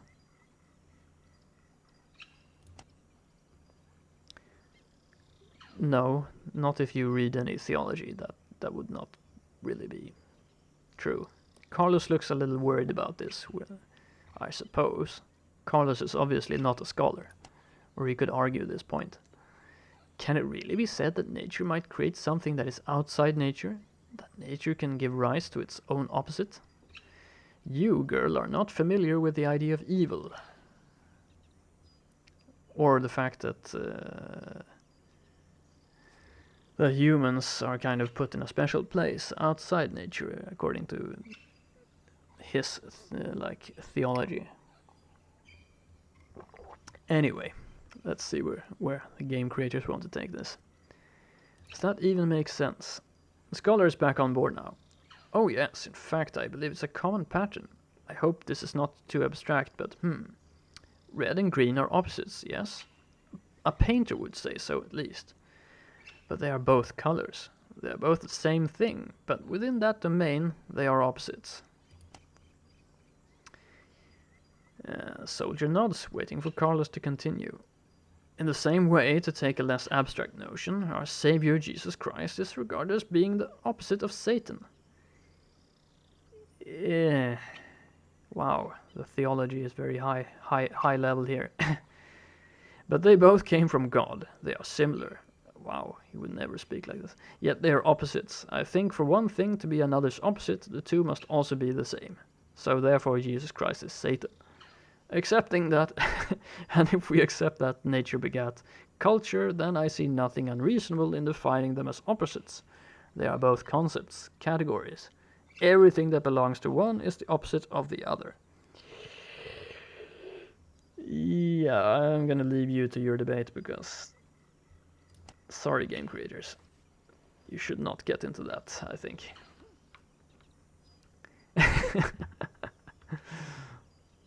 Let's play the game. One ration. Or what? One valuable?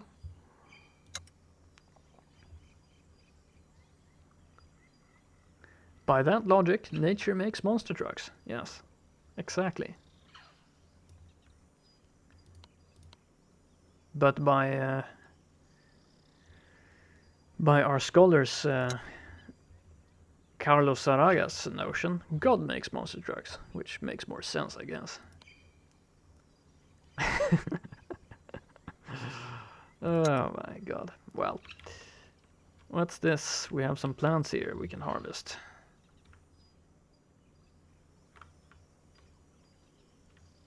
Is it worth it though?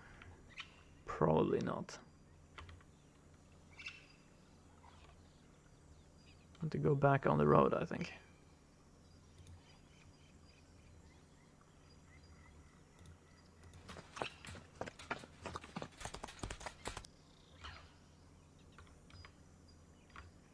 There's lots of boxes with shining lights lying out here in the jungle. I'm sure it must have been as confusing for the original Conquistadors as it is for me. 4 rope. Great. So I think we are going a little bit off track here. Maybe we should get back to... I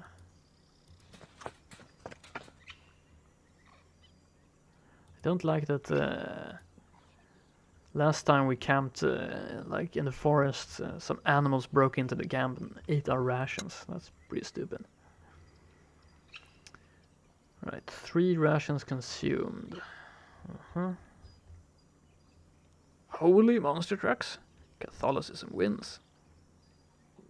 Never heard of Buddha making any monster trucks.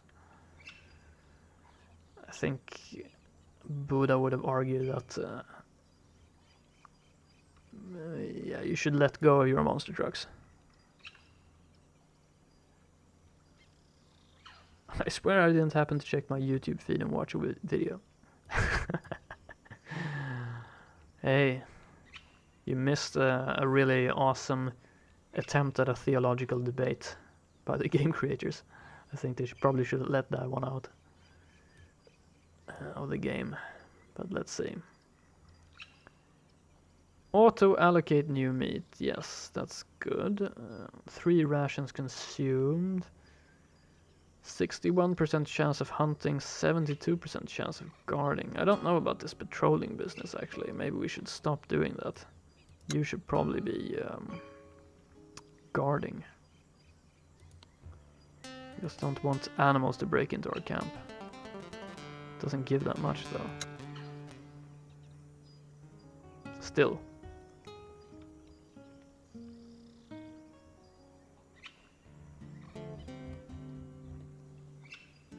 Right. Camp defenses hold up. Patrol brought back something. Salvageable iron. Okay. So we can find resources. 9 metal. Your hunting party returns in good spirits with the evening's game. 13 meat.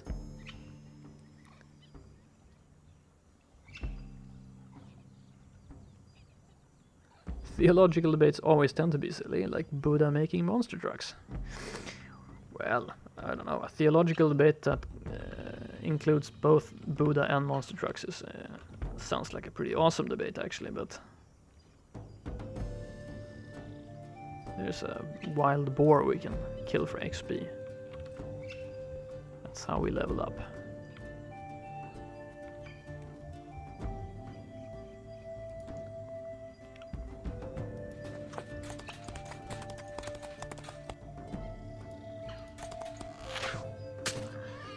$18 meat. How do you like that? I have no idea where we're going though. Probably already lost in the jungle.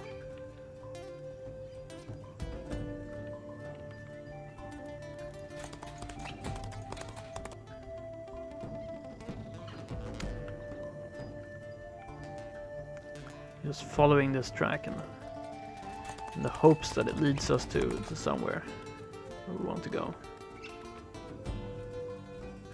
Oh, what's that? Another boar, okay. An awesome silly debate. I think that's an adequate description, yes.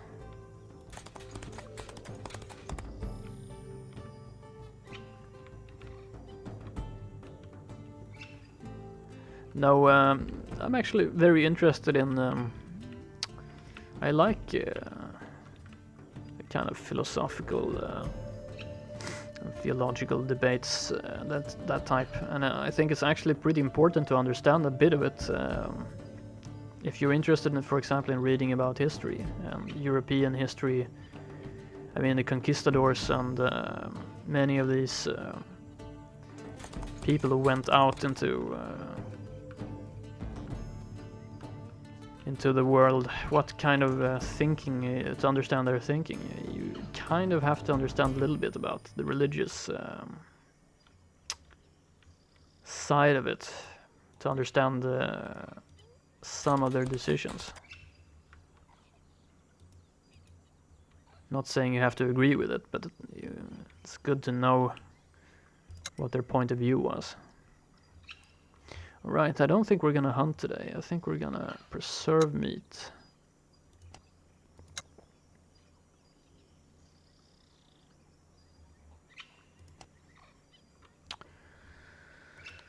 If we consume 11 out of 31, okay, so yeah, we're gonna preserve meat. Damn, we're gonna preserve 16 out of 20.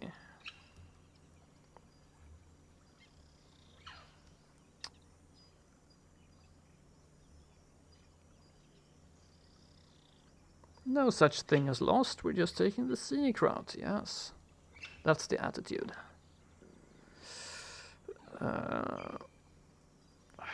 Not really liking our... We should have more guard.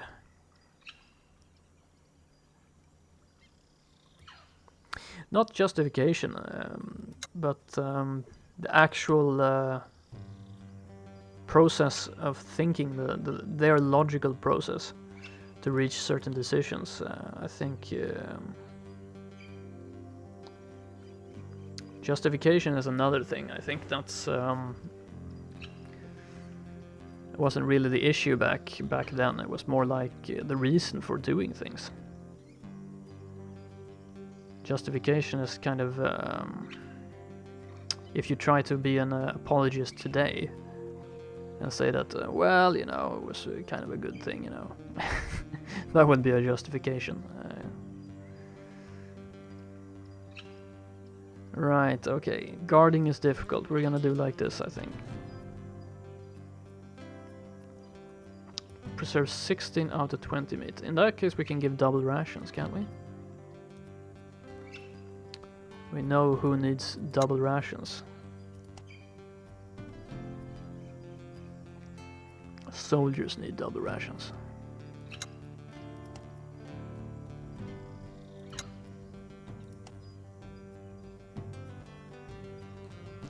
Unfortunately, you came in as a new recruit, so you're not gonna get double rations. Alright.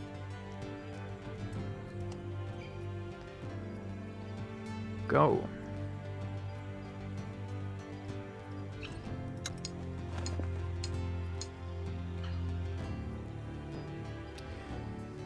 Your hunting party returns to good spirits. We didn't send out a hunting party.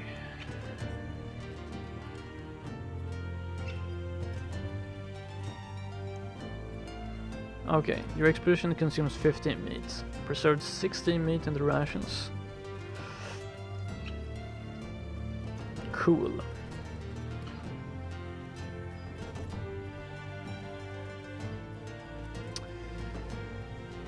Yeah, exactly. Allowing them to do things that would seem unreasonable in any other situation, like taking over an entire continent and killing half of its natives.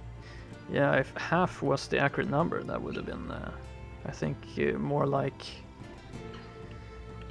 I don't remember the with the estimates, but they're higher than half, I think. Of course, it was viruses and stuff that... It was the germs that did the most of the killing, but...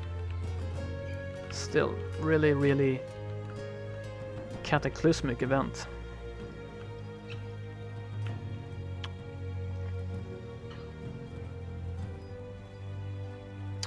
Okay, so we got some rations there, so that's nice. I have no idea where we're going though. Something over here. What's that? Let's check it out. That was a strange route, but okay. Chart the mountains. Get the rope. Okay, so we can run up into the mountains. Great. Damn it, I don't know.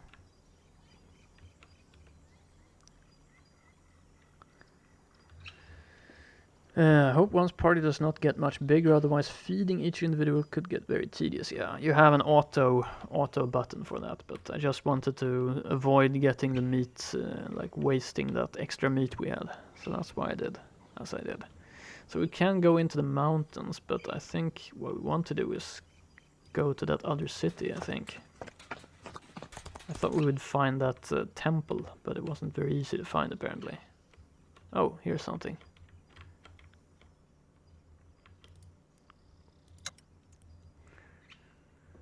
Auto allocate new meat. We don't have any meat right now.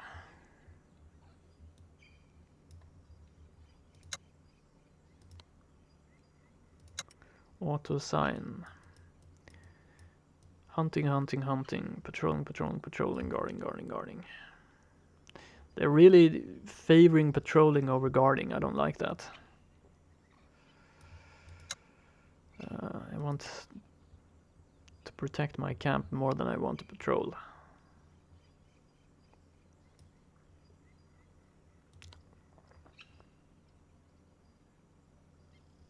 Okay. As things are quite busy around the camp tonight, you put Alejandro Pintado in charge of the hunting party. When the party returns at last, it is with quite a ruckus. 2 servants are carrying a bloody Pintado on a makeshift stretcher, shouting in panicked voices about an attack by hideous swamp creatures. Right. Bring your people to order. Injured hunter. You manage to calm everyone down and give you a little piece to examine the wounded hunter. His lower body is torn by powerful tooth marks. Questioning the servants that accompanied him on the hunt, their terrified descriptions paint a picture of some sort of giant reptile.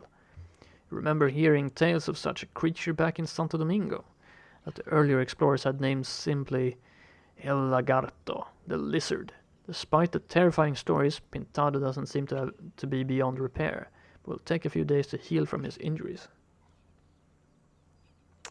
Huh.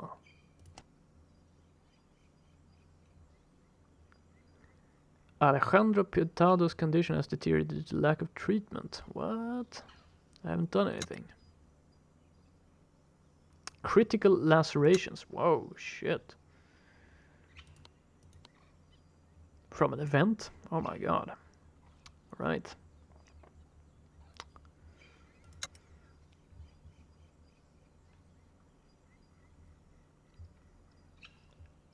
Swamp creatures sounds like my hair in the morning, which reminds me that I should get out of my hippie phase. That makes 2 of us. I'm getting a haircut this weekend, I think, or on Friday maybe. Man, let it get out of control. That wasn't very good. I hope we can recover somehow.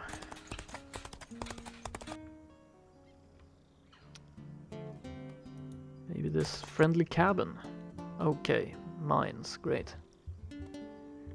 A day's march or so into the mountains of Maguana, you come across the Spanish pit mines. The miners stop to watch your approach, and the soldier approaches you in welcome. Ho there! I'm Lieutenant Eduardo Perez. What is your business here, Capitan? Sebastian Crab. We're only passing by.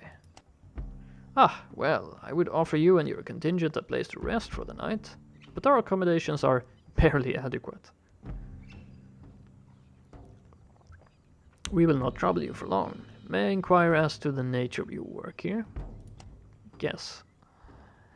We mine for iron ore and silver. These mountains are rich with minerals, but our equipment is old and worn, so our efficiency is not what it should be.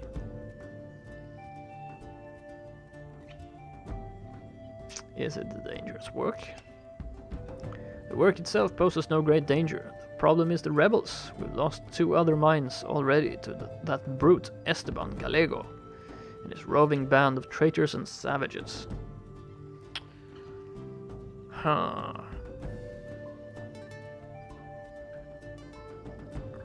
Alright. Perez spits angry at the ground as he speaks. What makes these rebels so dangerous? Mostly they are former soldiers of Spain, but some savages have joined them as well. They are well trained and well equipped, and they are always moving, so it is impossible to track them down.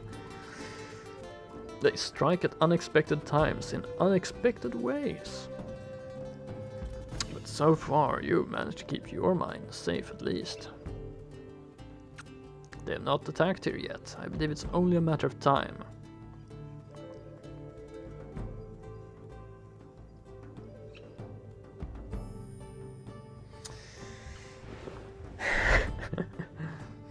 Yeah, we'll see if it's gators.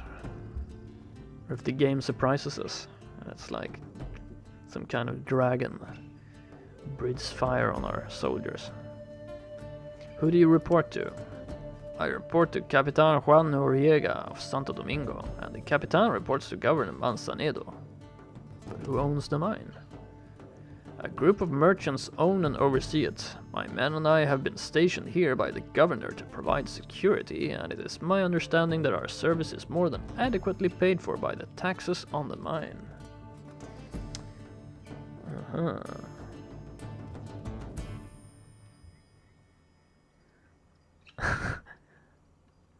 Apparently alligator tastes like tuna. Interesting. I didn't know that. With a slightly more meaty texture.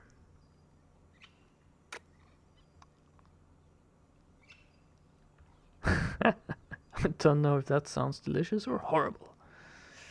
Or both. How many troops? We are 12 men, including myself. Not enough to withstand an army, but the rebels rarely attack in greater numbers. Thank you for satisfying my curiosity. Now hand over the silver.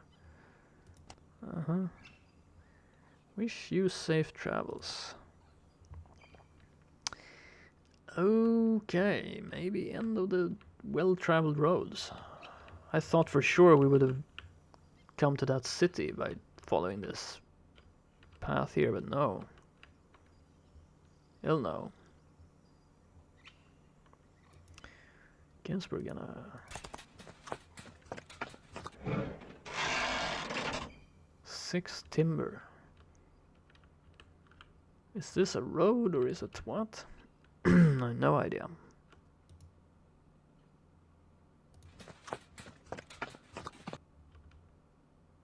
Oh, look at that.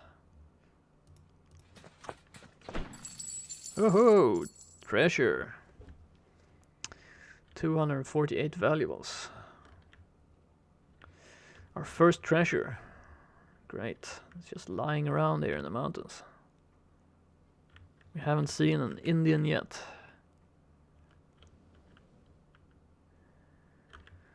Right, this looks a little bit impassable, so I don't know.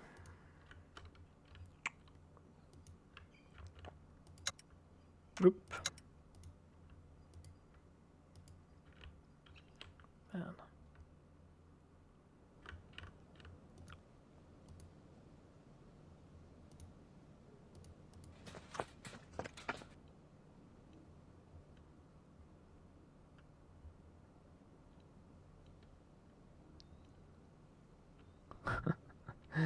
You live in Florida and you haven't even tried alligator. What the heck?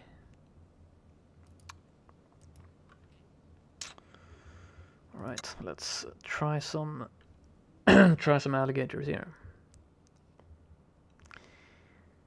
Total meat consumption 4 out of 4. Oh yeah, he can't do anything. Critical lacerations, that's no good. Treatment. Why can't we treat? Treatment. The treatment window is where you treat injured followers. Health of a wounded follower may deteriorate during the night if left untreated, yes. To treat a follower you need to assign a doctor. And have medicine. As captain you count as a doctor as well for the purpose of treatment. Good. Harmless, moderate, severe, critical, fatal, and dead. Okay, so we are at critical already.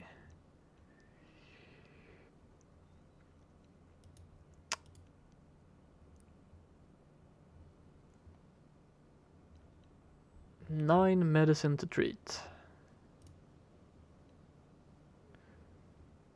Let's assign the doctor. Being treated.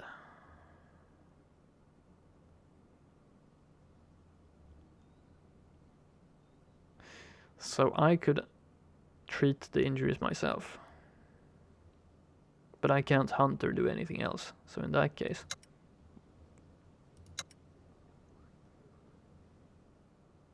why don't I treat him and then Pedro can do something useful?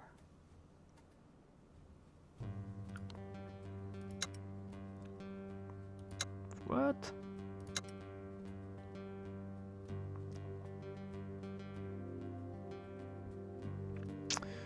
Far too much patrolling going on.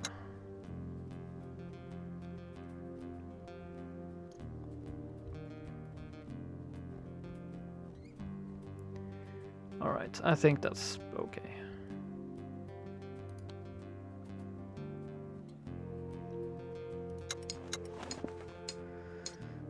Alright. Expedition consumes 7 rations for meat. Guards have failed to stop wild animals from making off with some of your rations. God damn it. Those goddamn boars and alligators are stealing all our rations. Your patrol has recovered some wood. We don't need wood, we need food.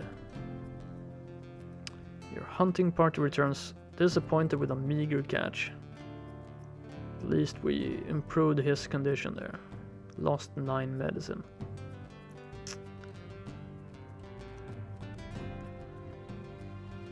Yeah, that can be pretty rough, I think.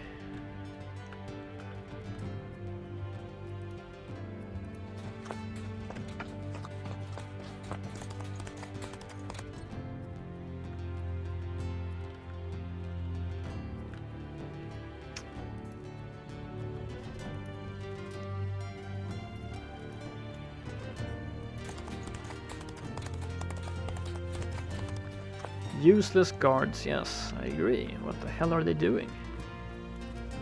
All they have to do is like make sure that the boars don't get to the supplies, you know? That's how hard is that? Apparently very difficult.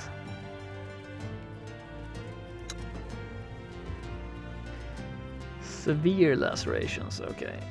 So if we 8 medicines to treat, 50% risk of deterioration.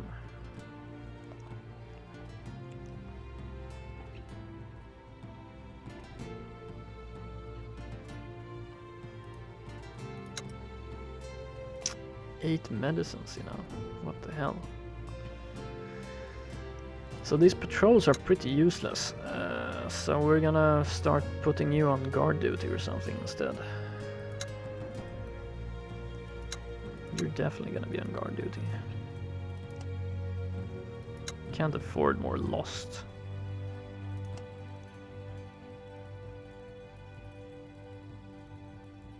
%48% hunting. Are you kidding me? Oh yeah, we lost one of our hunters, damn it.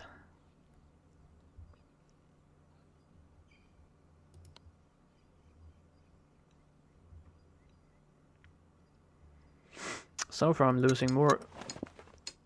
Oh, your camp defenses hold up, do they? Hunting party returns disappointed.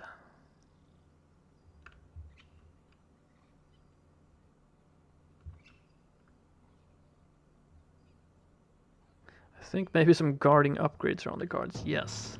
Damn it, that's probably true, right? Can probably get some. Available experience 30. We still need to improve a bit here. Let's go into the forest. Explore. See if we can find more boars.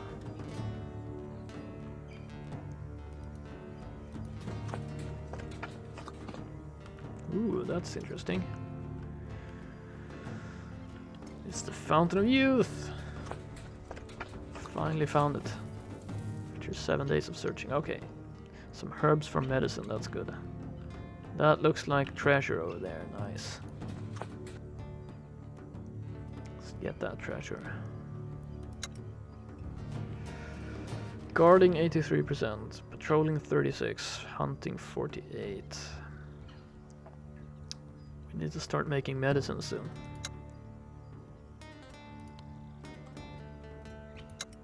%35% risk of deterioration.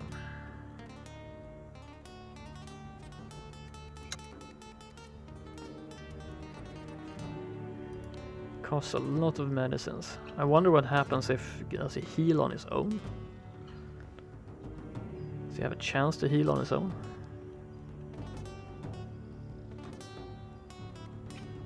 Alright. Gain 10 meat, that's good. Your nightly patrol returns and it's immediately clear that something is out of the ordinary. Ana Vidal is missing and Rafael Lopez is bleeding from the nose. Your people are shockingly unwilling to discuss what's happened, and soon after Ana turns up, frowning, and heads straight to the back of the camp.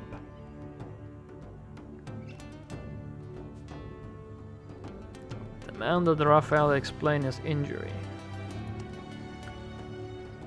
You find Rafael in a medical tent lying down with a piece of cloth pressed against his face. How did you sustain that injury? You should put that question to Ana Vidal. I'm asking you, recruit. Hunter raises his head slightly. Ana Vidal punched me in the face. And why would she do that, I wonder? We're not lost. Vidal has a reputation. Oh, is that so? She sleeps around. The woman is shameless. It's an embarrassment to the contingent. I told her as much, and this is the results. Sounds like I better talk to her after all. The hunter nods wearily and lays his head back on the cot. Find Ana. You find Ana at the workbenches, hammering out some dents in her armor. The damage looks old. It was probably not inflicted tonight. Probably not. She glances up angrily as you approach, then averts her eyes when she realizes it's you.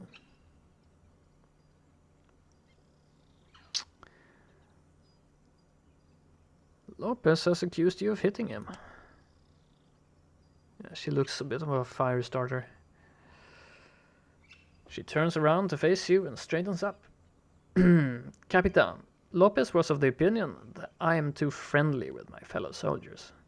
It was an opinion he was very eager to express. This concerns your reputation for spending your nights in tents other than your own. I'm sure this was the problem that the Conquistadors had to deal with.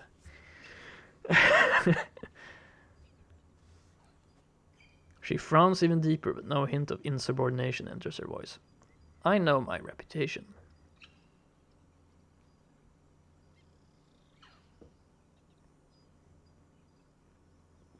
Your conduct is unbecoming of a soldier under my command. It threatens the morale and the health of my contingent. Yes, you are disease. You're spreading disease.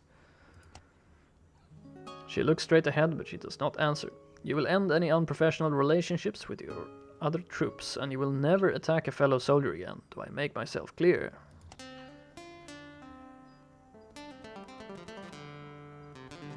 Transparently, Capitan. I apologize, Capitan. She sounds like she means it. Good night, Vidal. You turn and head back to the campfire to inform Lopez that the matter has been resolved and the incident will not be repeated. Good.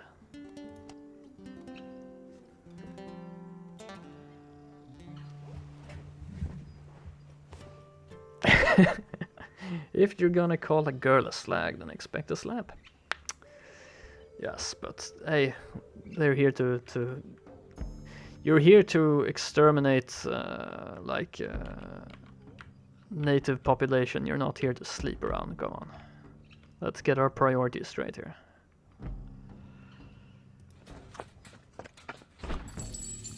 We're here to create our tyranny.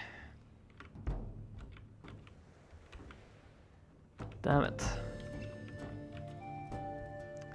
Alright, what else happened? We got 10 meat, that's good. Ana Vidal has lost morale, that's good. She can get a double serving of meat later. And she'll perk right up.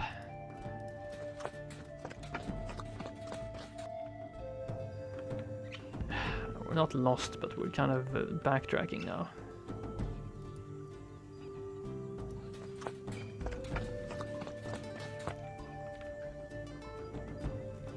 What the hell is this? That looks like the Fountain of Youth, alright.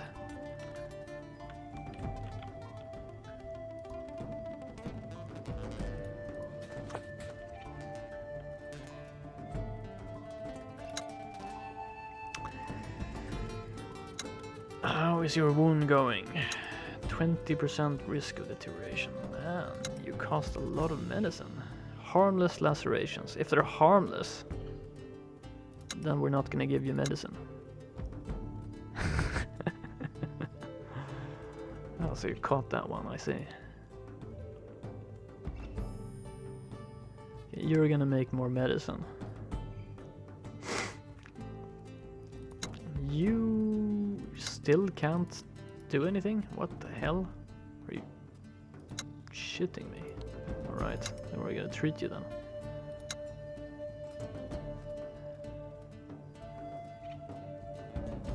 %42% hunting. Damn, that sucks, but okay.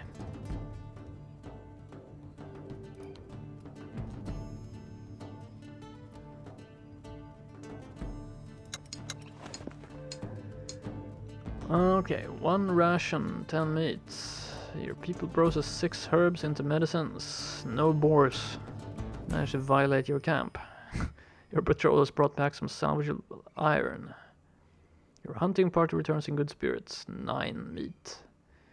Alejandro Pintado has recovered completely from his injuries. Lost 6 medicine. That cost a lot. But okay.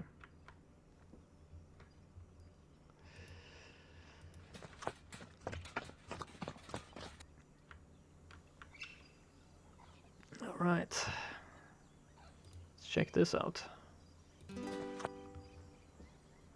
What? All moves have been fully replenished. Huh? I don't get it. Ah, watering hole, I see. Nice. 7 herbs. Can we go back to the watering hole again? Nope. It's one of those one-use watering holes. Oh, there's a native.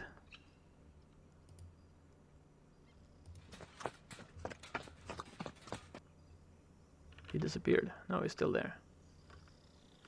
Let's go talk to him. Looks friendly. He doesn't look very friendly, actually. He's running away. Must have something to hide. To rope. Follow him. Taino merchants. If they're merchants, why are they running away?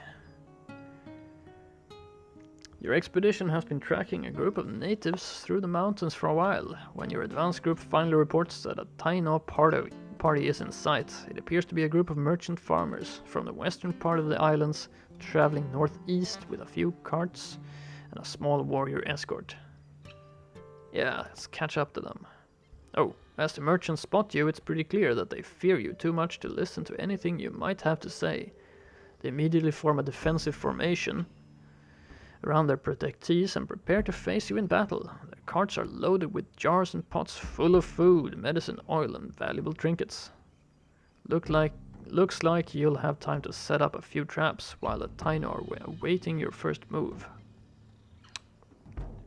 And this game is now on my wish list. Another I want to play and can't afford thanks to JSP. Yep. Yeah. I do what I can for the game industry.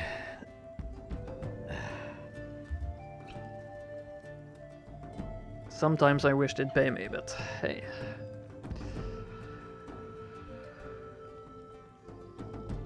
This one was on sale before. I think I saw it for a pretty decent price, but now it's I think you can find it for 20 euros on Steam, but if you buy it from the Humble Bundle, if you buy it from the Humble store, on humblebundle.com. I think it's 14 or 15 euro, and then you can activate it on Steam, so it's actually a better way to go about it. Alright, so let's begin battle, because hey, we're aggressive, we don't back down. Select troops, you can select 6 troops.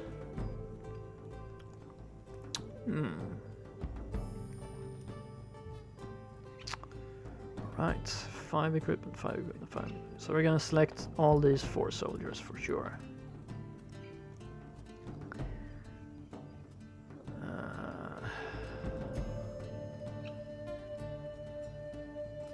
Maybe we need a doctor.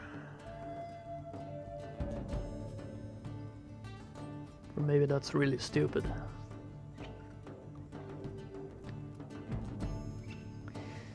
I'm thinking either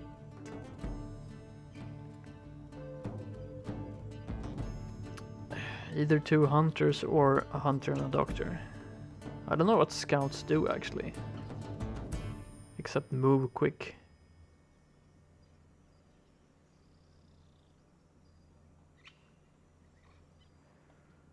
I guess I can find out. Maybe if I choose Ana Vidal, she's gonna get a bit more morale. So do I need a doctor or not? I don't think I need a doctor. Alejandro Pintado, who is going to equipment. Oh, okay, I see. I can assign equipment before a battle. That's pretty good. Unassigned equipment 1. Really?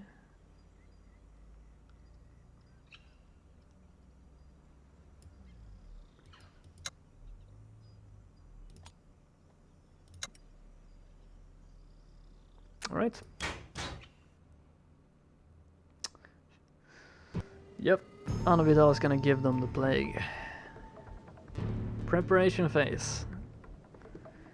This battle allows you to prepare before the fight. Select a follower to see your available start points and click any of them to move them. You can switch out 2 followers by selecting one unit and clicking another. Blah, blah, blah. The item placement radius depends on the start points you select. Okay. You can place your barricades before the battle starts.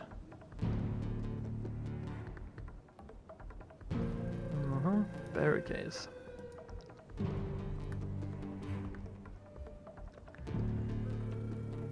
Alright, this is my battleground right here then.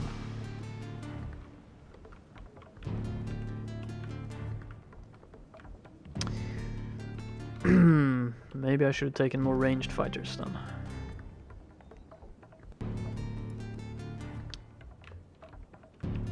These are our starting points, so we don't really have any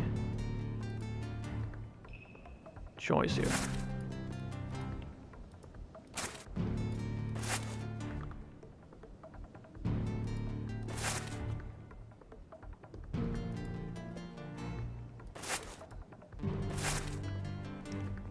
Right.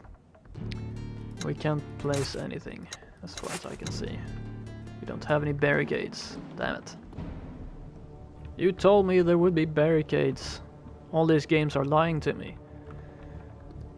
Portal, they said there will be cake, and there was no cake. Oh my god.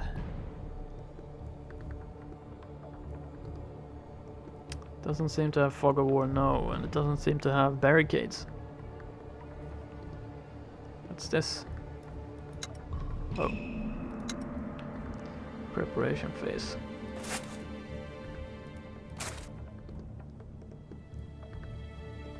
I see no barricades, okay. Eliminate all enemies. 8 enemies remaining. Actually, it does seem to have kind of fog of war because I can't see them.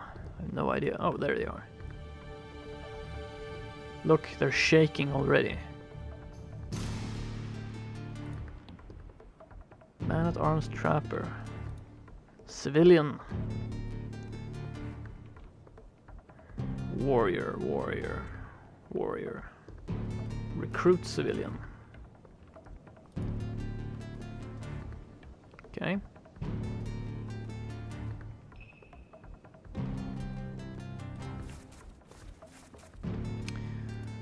move out in a steady pace here.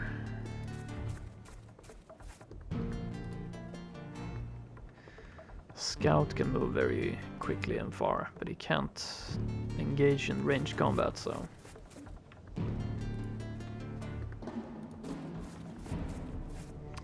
I don't think we can shoot either, actually. Out of range. Oh, 5% accuracy, nice.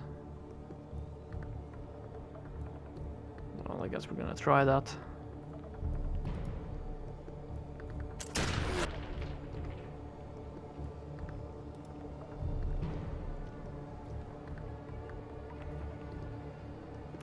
Can't really see the color on the ground, to be honest. 5% accuracy, great. Would be very surprised if we hit any of these ranged attacks.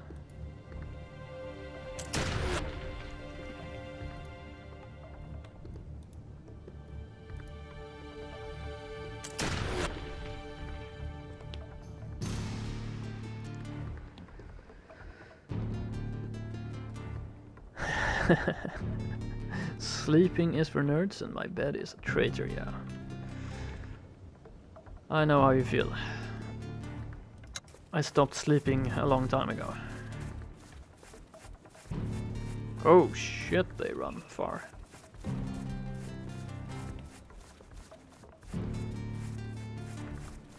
They're running the wrong way, I would say. Damn, the movement.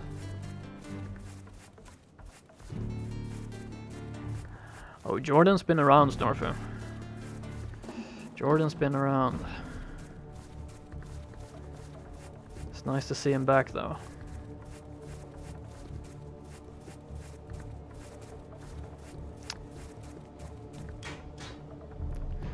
Wow, did you see that?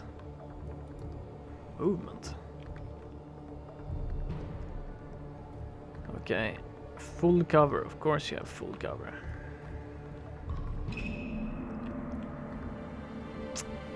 Not if we run up here, you don't.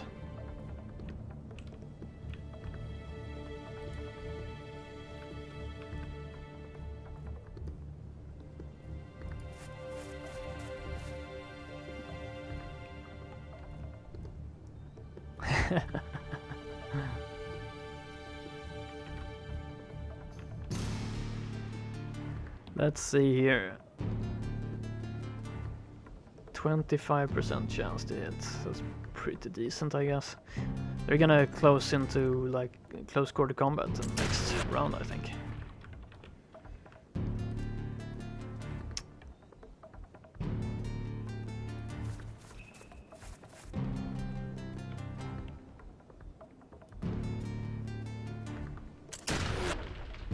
Wow. Accuracy is horrible. Right. I don't think we can shoot from here.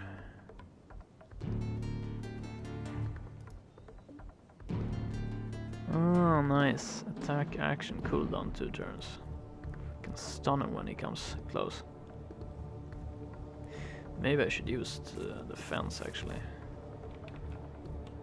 I think we're gonna do it like this. He's gonna be there and we'll see. Yeah, we actually have a line of sight here. Nice.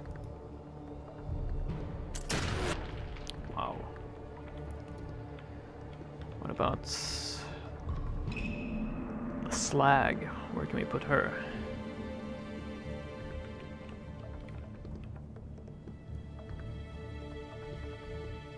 What's this? Feint. Attack action. Move directly through a hex occupied by an enemy unit, then make an attack on them. Okay.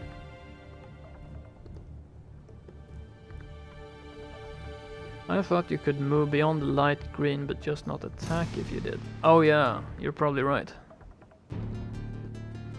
I was even around for that Faster Than Light 1 million point series that never ended, yeah.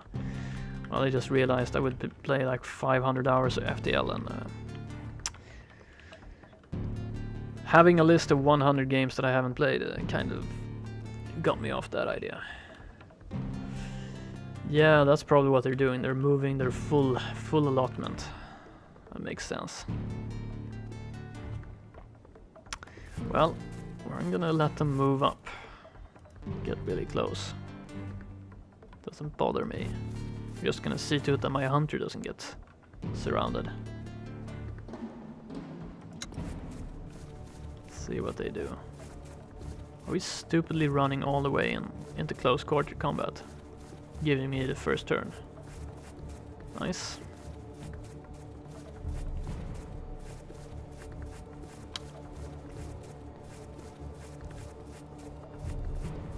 Not so nice. Damn, they run far.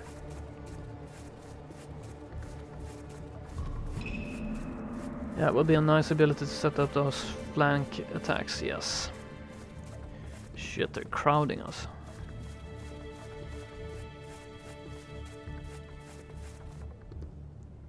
Bloody archer. Whoa! Quick shot. Somebody used defend ability, okay. Warrior.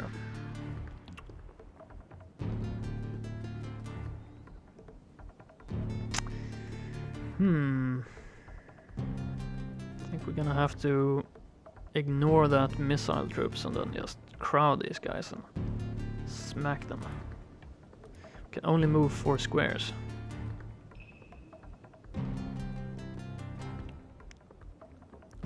How's our accuracy? 78% chance to get... we won't deal as much damage. Wonder how far these dudes can... These natives have mastered the Zerg rush, yes, I know. What the heck?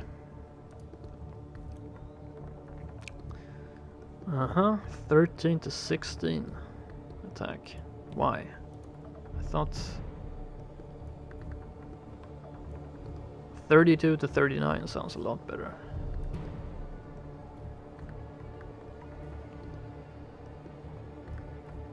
(23 to 28), but horrible attack probability, okay.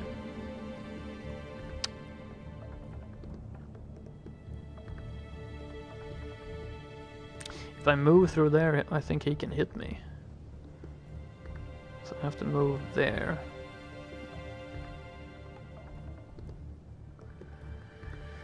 I don't know if I'm in a great position to counter Zerg, because I don't want to move close to him, because I think he has an attack of opportunity, yeah. So then he can hit me when I move past him.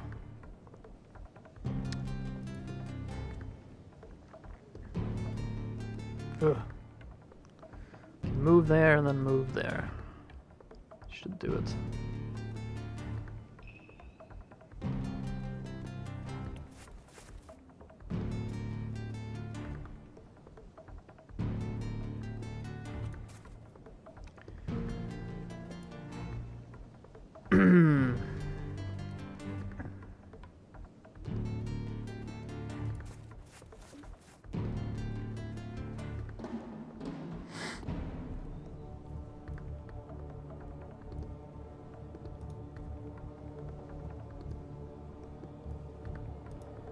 Oh, she doesn't have... Oh yeah, she's a scout, right.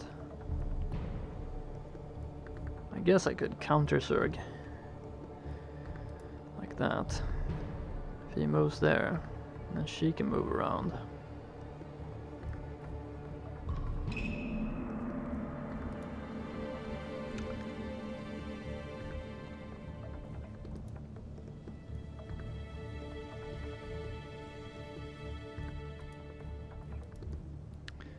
This dude can move into there.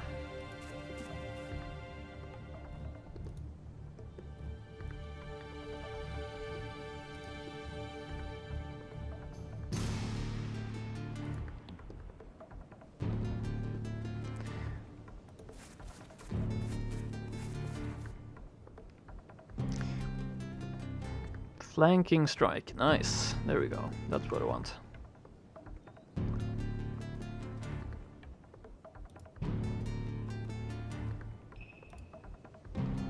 Both of them have flanking strike. Alright, let's try this. Yeah. See if I understand correctly.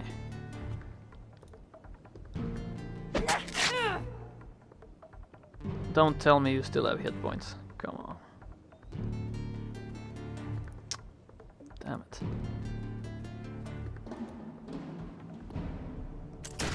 Oh! Point blank and you still can't hit. Man. Oh well.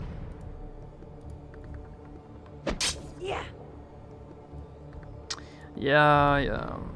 Probably a better idea. But thought I could start dealing some damage to these dudes, but no.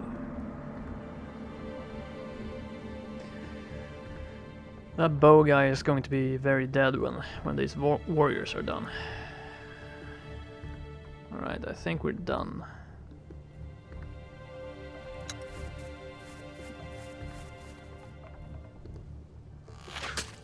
Oh!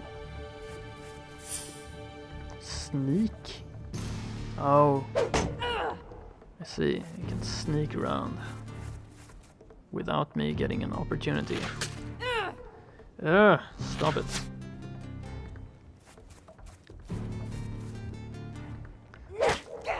Wow. Bastards.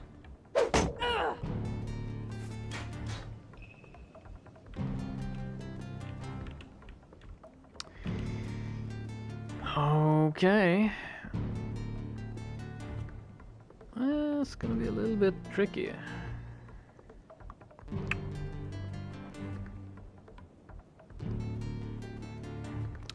We need better guns, I think.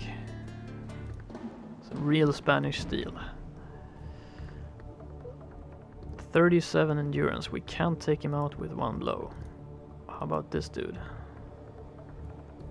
We can take him out with one blow if we have a little bit of luck. But actually, maybe this dude, if he moves in, he gets a flanking attack, and then we're guaranteed to kill him. Nice. Let's do that. Oh, he blocked it. Man. That pisses me off. Because we need to concentrate on this dude here.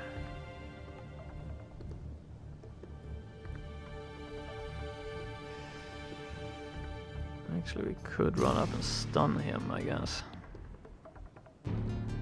Or let him use attack action.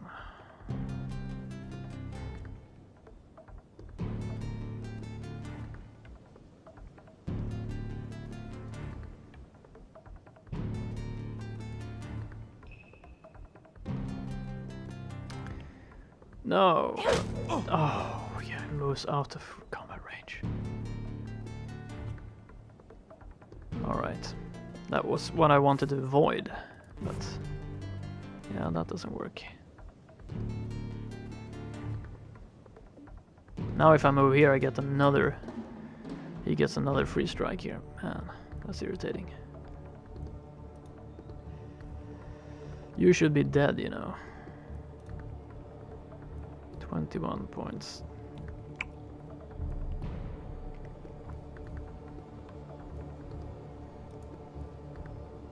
If I move out of combat with this dude, he gets a strike also. Sucks.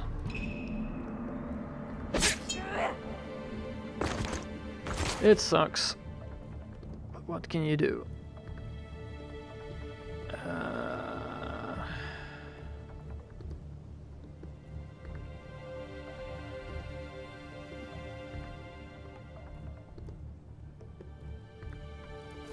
Yeah, it's gonna take a while, this battle. I'm just learning the ropes.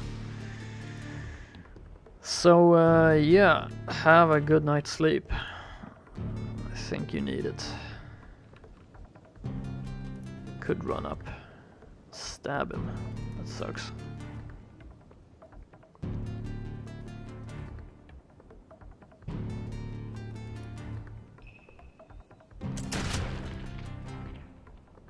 Wow. Those bullets do nothing.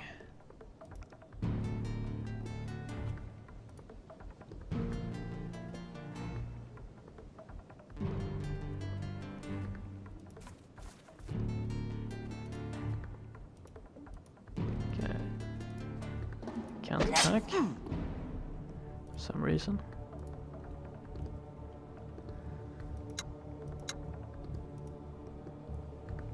Alright, she's used her action, I guess. Flanking strike, that's what we want. That's what we set up here. Don't have anyone else. Sierra Barrero. What's that? There we go. Alright.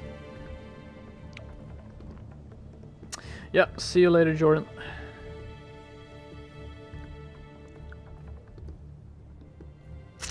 Yeah, it seems like it can be pretty dynamic for a turn-based game.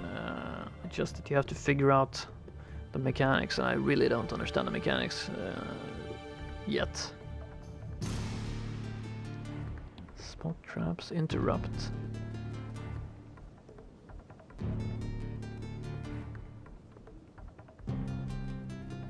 Okay, so we can have a interrupt here. We can have missile troops shoot when the enemy comes within 6 squares. Tactical move. Move past or away from enemies without provoking attacks of opportunity. Okay, but then we lose our attack. I see. Alright. We'll learn. Incapacitated character. Well, that sucks. I do wish the tutorial would freeze the game. But no. Man, they're kicking our asses.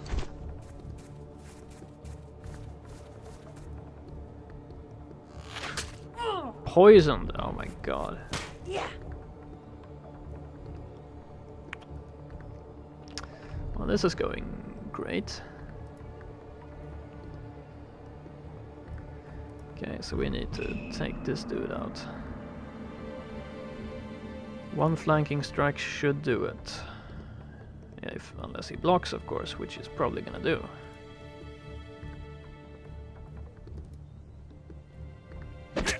Nope.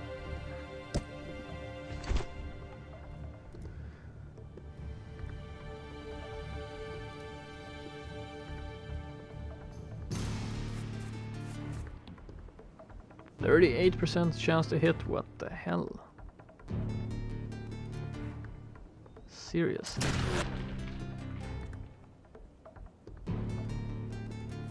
Oh! I thought I selected you, but no.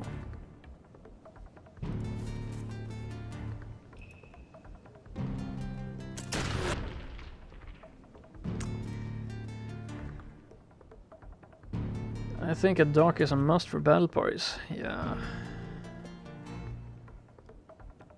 Flawless defense. No, no, no. Flawless kick ass. That's what we're going for here.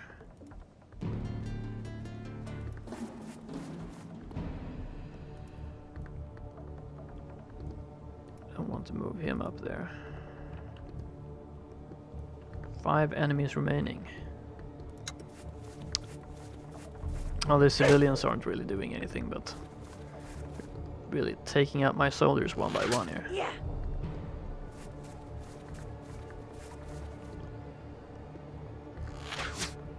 Yeah, finally a miss from the computer. Oh, of course, yeah. 2 attacks. Makes sense. Alright. We should be able to go around here.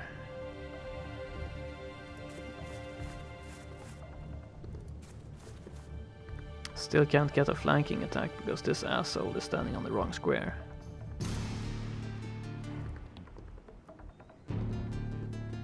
Oh yeah, you're a missile troop. Not anymore, you aren't.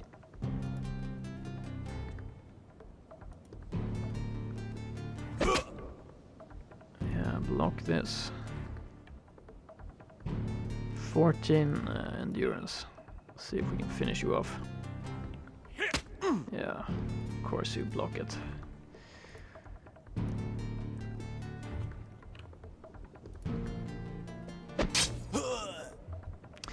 Right, so we have 2 missile dudes we should worry about.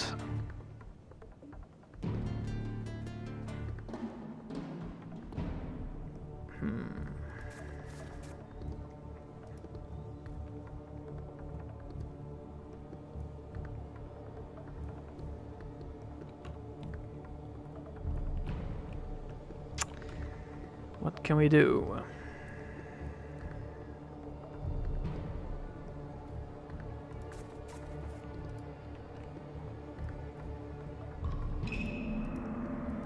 We can't move anymore, right? Yeah, maybe if we're really lucky we can be as good as the natives.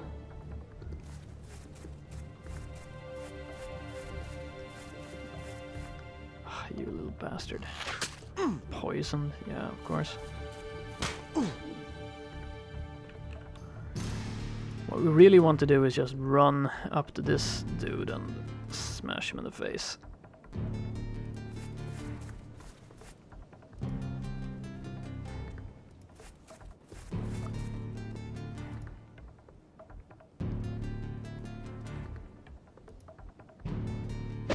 Yeah.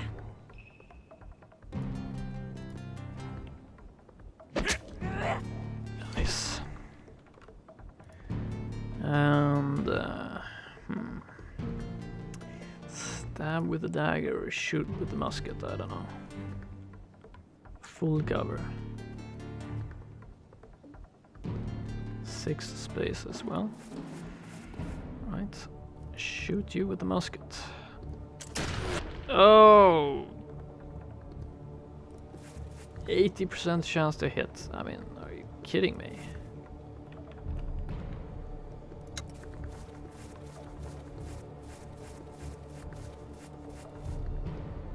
And poison. Wow, so cheating. Computer hasn't missed one shot, I think. Alright.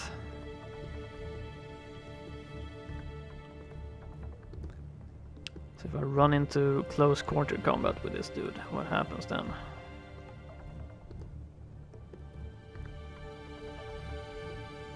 You can actually run up. Oh, almost. I have to say that the colors are a little bit difficult to see on the ground, since it's green on green.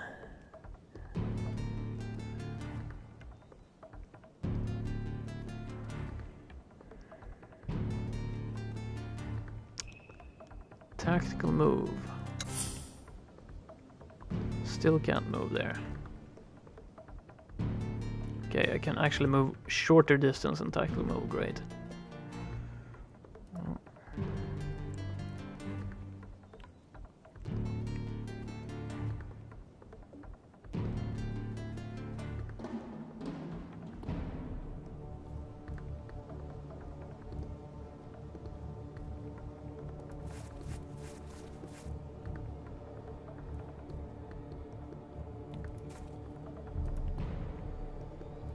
Since we can't hit with any percentage-based weapons, we might as well.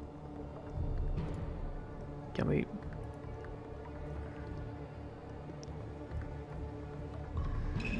Okay, so we have to use tactical move now. Are you sure? We can't go out of tactical move. No. Damn it.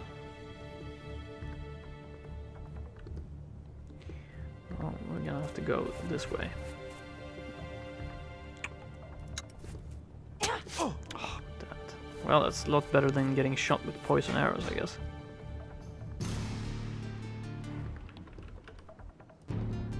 Alright, so now we can run into close quarters here.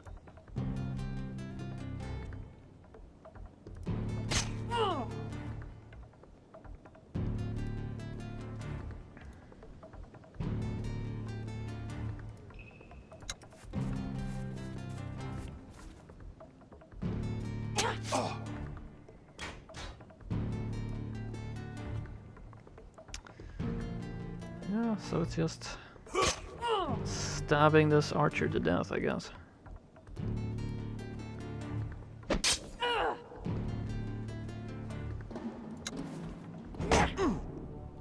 Finally, we get the block. Hope the civilians can't defend themselves. Otherwise, we're pretty screwed. 2 enemies remaining, and we're almost dead. Well, maybe they don't have missile weapons at least, so we can shoot them from a distance without being hit. Wow.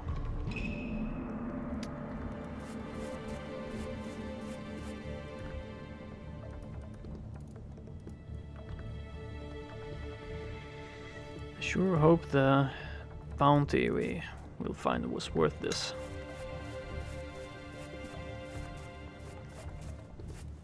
Oh, they're just running around.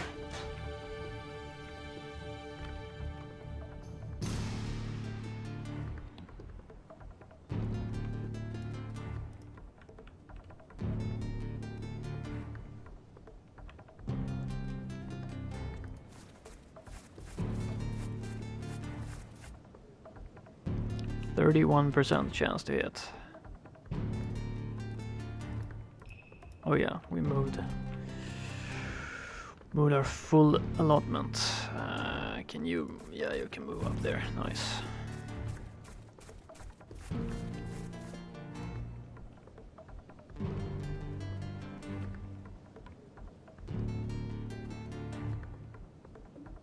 No, no idea. No idea whatsoever. Oh, man, this is gonna be irritating. Can they defend themselves? Or not? I mean, if they can't, this battle is pretty unnecessary.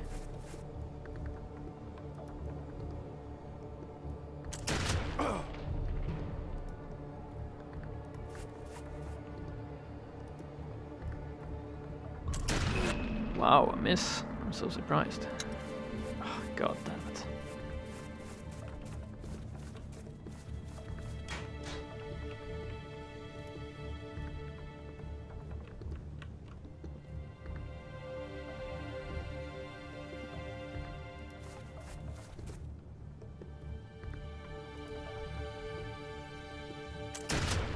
Ooh, another hit. Awesome.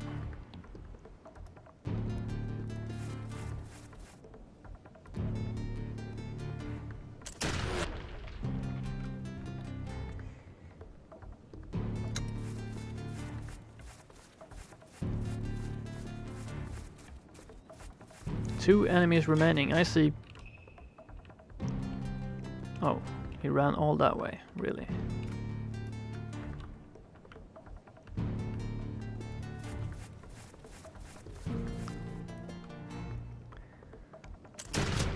New reason for having hunters. To manage to catch all these civilians running around.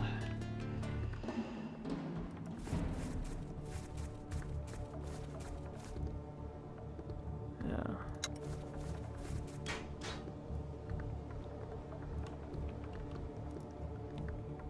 %29%, you say?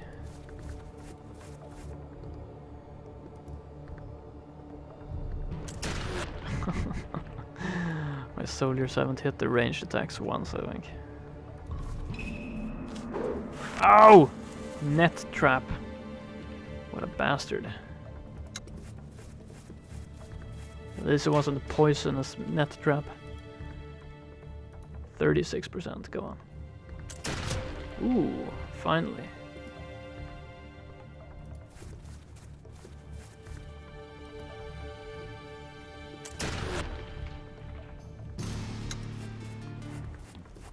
It doesn't seem like they can defend themselves, so don't really see what the point of this part of the game is.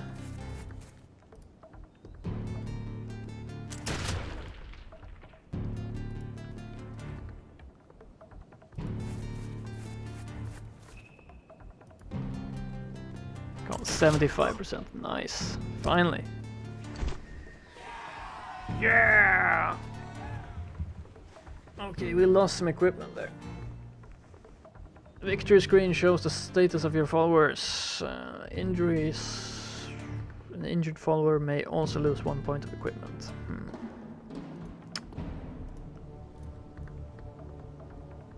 Critically severe, moderate. Ballistic trauma, bone fracture, bone fracture. Critically poisoned, damn it. Trevino was the guy we upgraded as well, so. Okay, we better get some stuff. Okay.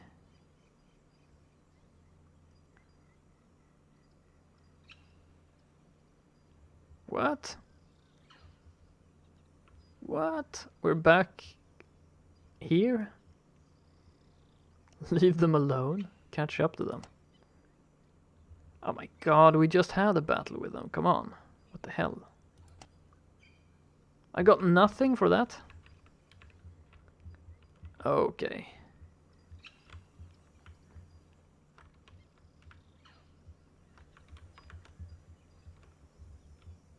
Okay. Your aggressive followers have gained morale. Your peaceful followers have lost morale. Yeah. Okay, let's not fight the natives. If we can avoid it then. What the hell was that? We got nothing for that. So apparently they had like two parties. Or something. Alright. Yeah, I'm also very confused. Critically poisoned.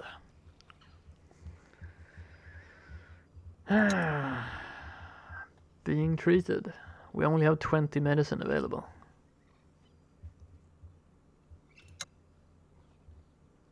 Severe ballistic trauma, 60% risk of deterioration.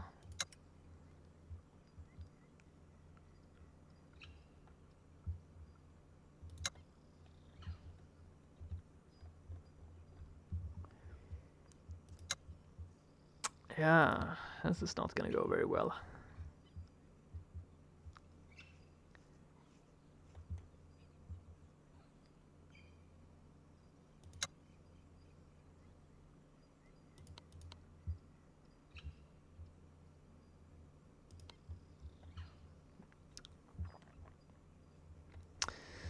Two of our soldiers normally guard our camp are unavailable.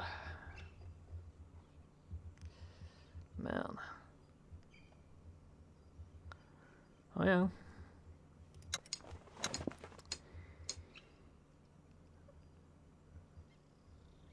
Okay, our camp defenses hold up. That's good.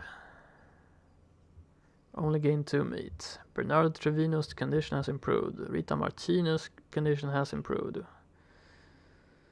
Sierra Barrero's condition has deteriorated. What the hell?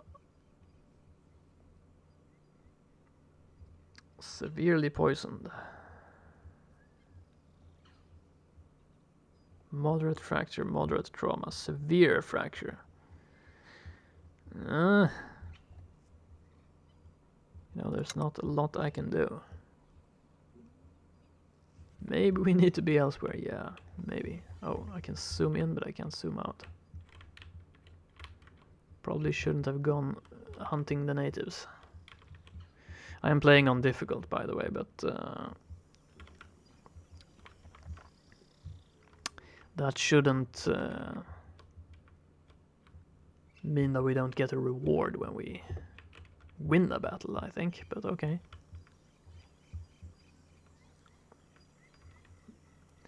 And now I'm genuinely lost, I have to say.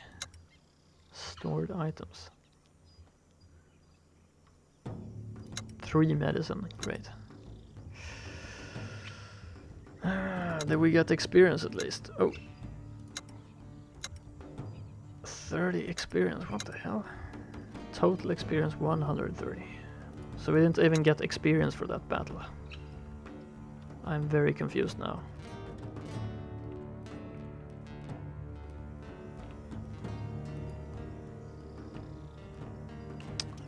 Extremely confused, actually.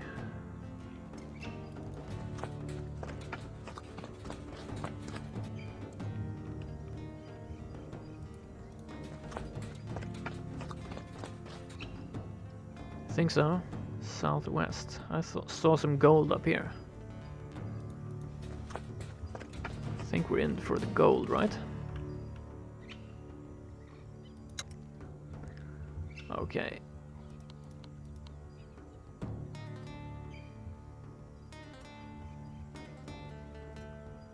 Severely poisoned, severely bone fractured. Yeah, great.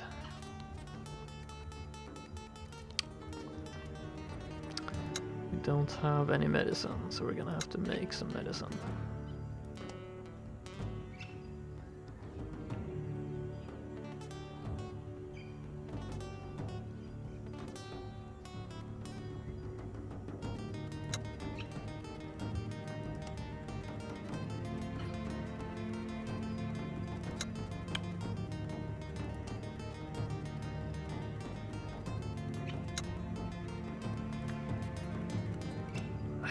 I don't know, do they heal by themselves? That's what I'm wondering.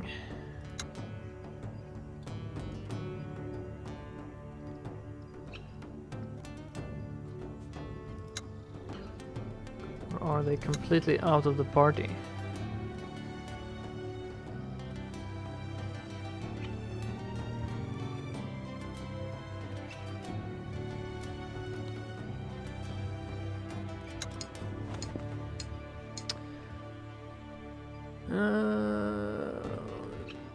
Meager catch of something something, meager catch of 2 meat, and then Rita Martinez is going to hell.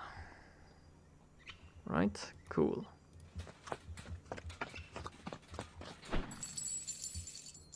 More valuables.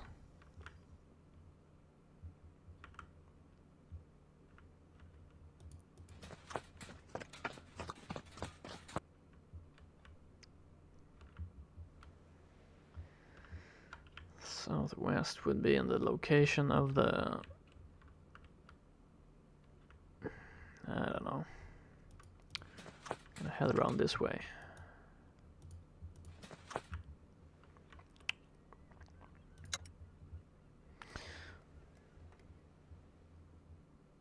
Severe ballistic trauma, severe bone fracture, and severe poisoning. The game does not seem to me like it will heal us. No, I don't think so. I think we're gonna have to do it ourselves.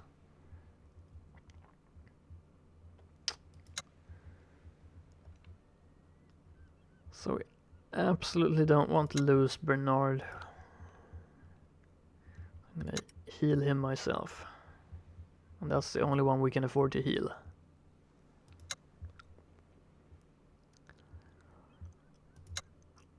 Maybe we should send out a scouting party. They can actually find medicines.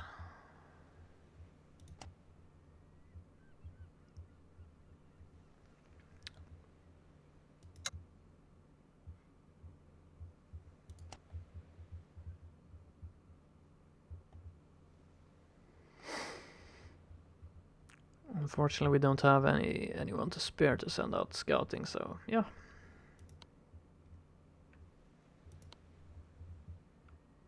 Map would be nice. Yeah, I don't think we have one. I don't know. Maybe we should make a map. Yeah, okay. Ana Vidal's condition has deteriorated. Rita Martinez's condition has deteriorated. Awesome. Oh yeah, we have a map. Damn it. Good. That helps. The Venerable Sebastian Crab. Nice. Somebody finally realizes that. Santo Domingo.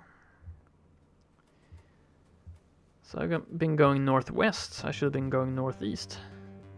Ruined Temple. Shit, I've been going the completely wrong way. That's probably why I'm in trouble. For what reason I've been... Yeah, I must have thought I was supposed to go northwest. I must have been thinking completely opposite.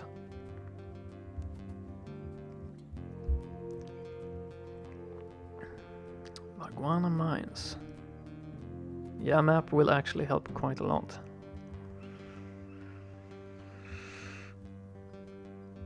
We were supposed to go here and then we were supposed to go there. We messed up.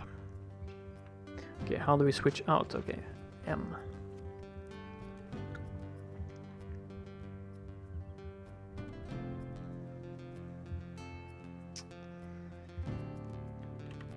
So we're gonna have to hobble back to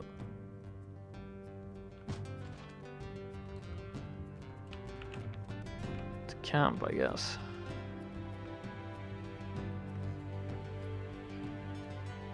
Which direction should we be going in?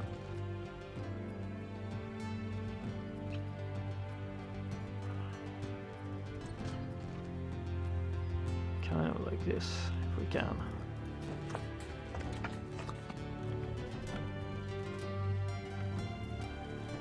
Some medicinal plants would be nice.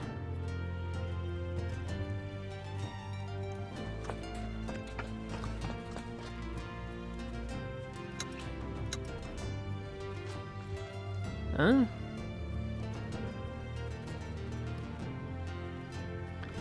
I mean, is my compass the complete opposites or what? Now I'm going pure east.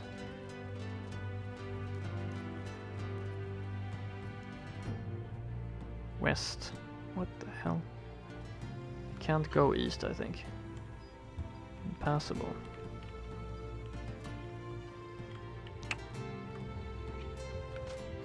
Yeah, time to head back, but we should be able to pass through here, right?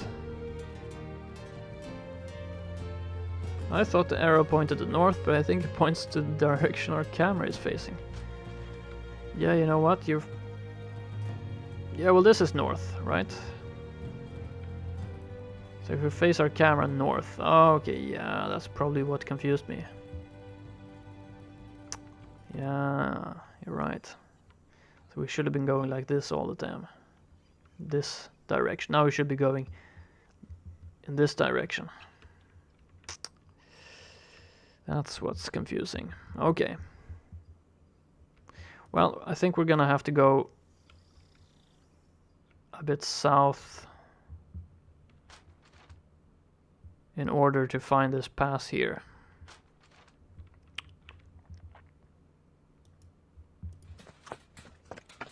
Now I figured it out now. I feel pretty confident. Now we're going south in this direction.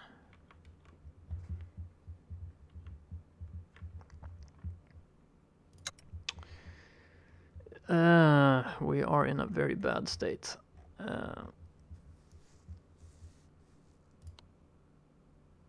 Really don't have any medicines, so we can't really do anything. Critical ballistic trauma. Damn it.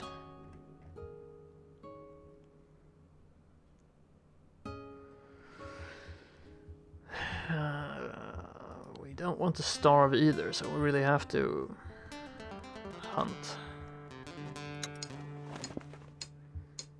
Your expedition consumes 7 rations of 4 meat. Your guards fail to do their duty as a jar of oil. Nice.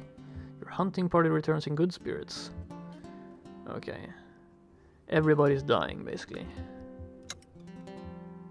Critical fatal trauma, okay. Rita Martinez, unfortunately you are going to die very soon, so I'm gonna take your equipment. Not much we can do for you.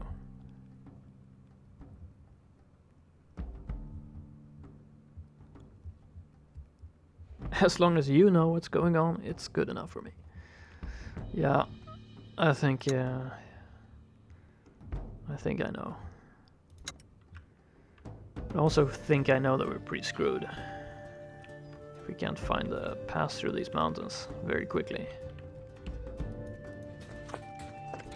I think we have to stay in the area around Santo Domingo and build up before we venture into these parts. Oh, nice. Gold, always good when you're dying.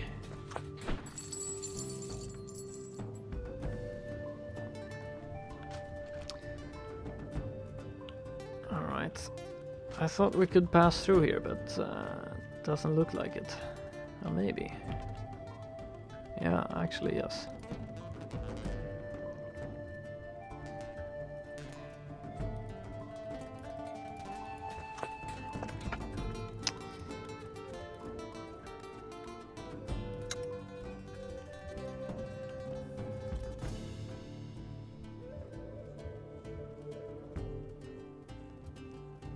Fatal trauma, yes. That's not gonna go very well.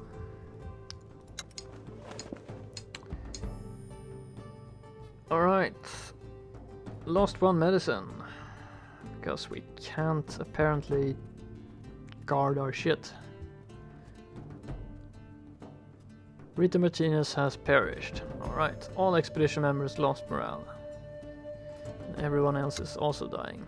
Deceased, fatal fracture, fatal fracture. So, I'm gonna take your equipment too.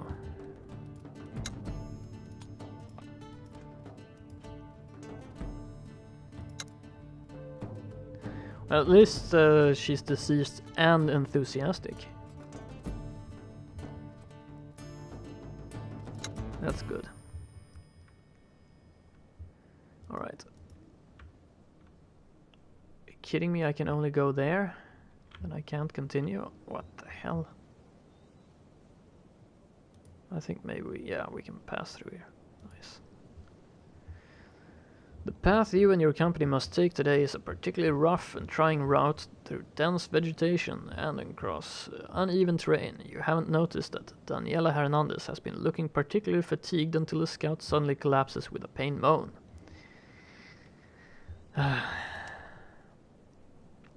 Your people at the front gather around the unconscious woman, and Pedro Alvarado has to push them aside to reach her. Stand back, everyone. Give her space to breathe. What happened? We were just marching and then Hernandez fainted. What's wrong?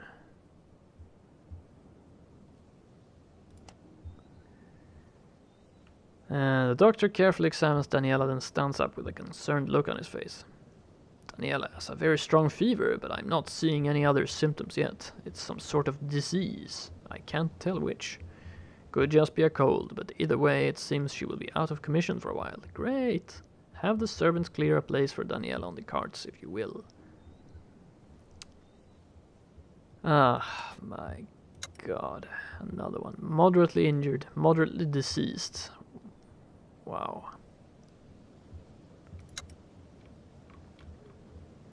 I'll be very lucky if I can get anyone back alive from this expedition.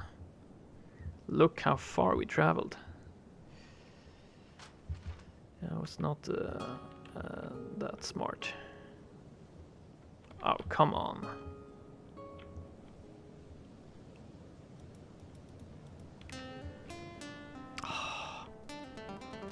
No way of going down here. Okay, shit.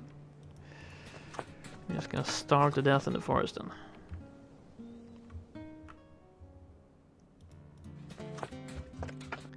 To go back down the mountain. Okay, lesson number 2. While this is an exploration game, don't leave the road. I mean, basically stick on the road. Fatal bone fracture. Man. Auto-assign. We're gonna eat our last ration soon.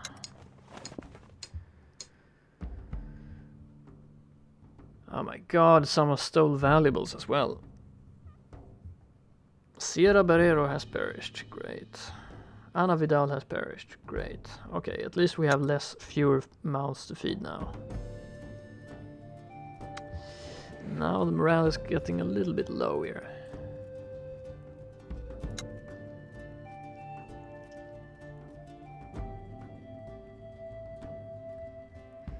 Alright.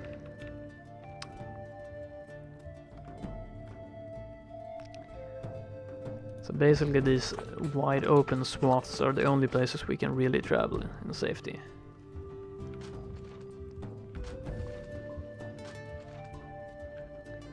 This is where we want to go now.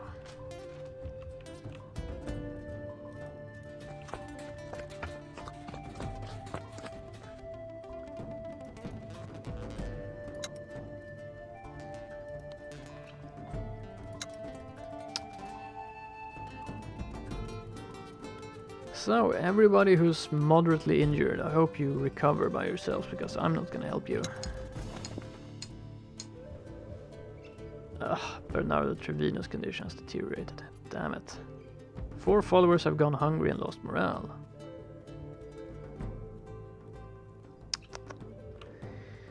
Yeah.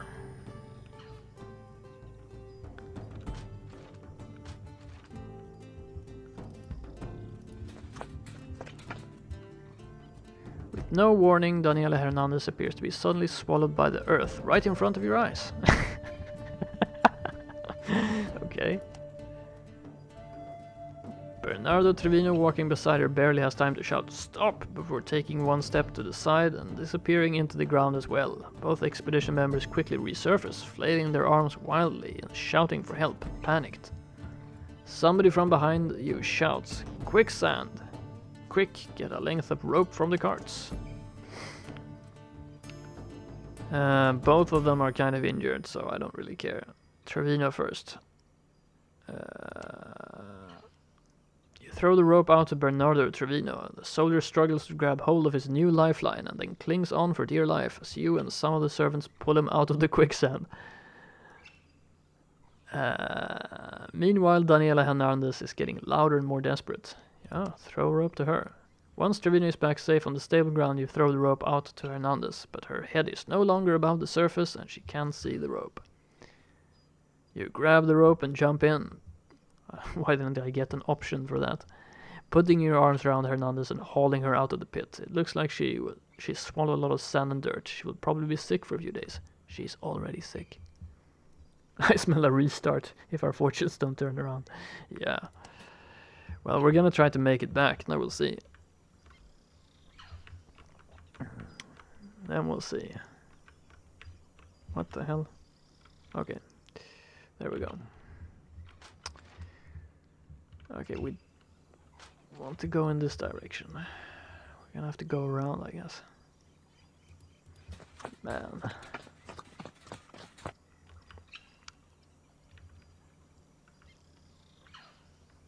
There's the road at least. Nice.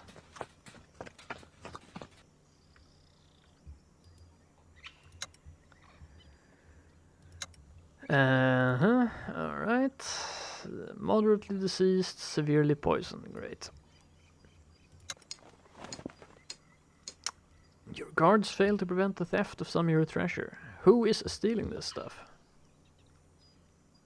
Okay, Bernardo Trevino's condition has deteriorated. Huh. Who would have thought?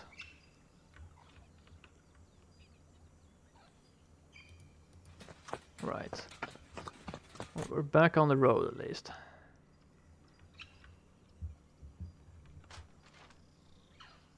So we're gonna have to go all the way back on this road. We're gonna be so dead by the time we reach anywhere.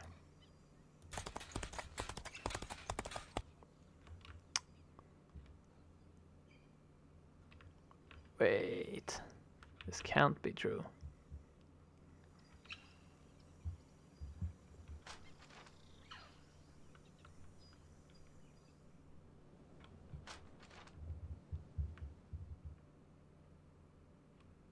Yeah, see, we're going the wrong way again. What the hell? It's really confusing with the orientation of the camera and the compass. But hey, regular navigation, land navigation is pretty damn confusing too when you're using a map. I've gotten lost a lot when I've been out trekking. Alright, very high guard difficulty, great. Hunt difficulty is also high, awesome. At least soon all these injured people who don't really do anything will be dead. Alright.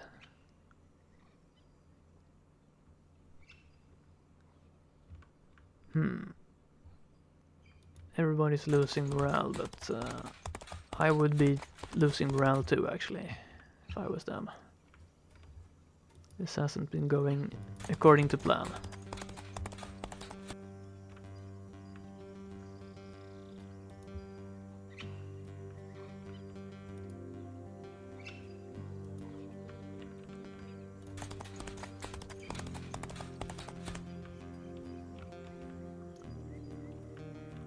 At least we are making very good progress along the road.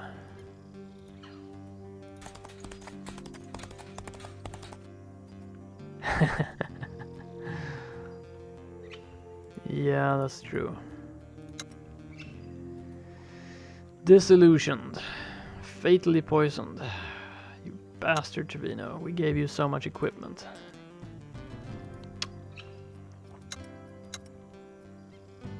Or so many XP, I would say. That's the problem. Equipment we can get back.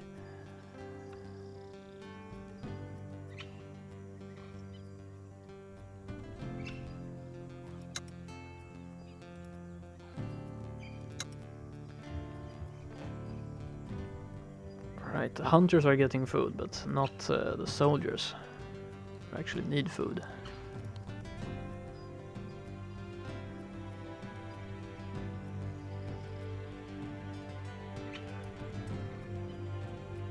Oh, arrange service for Anna.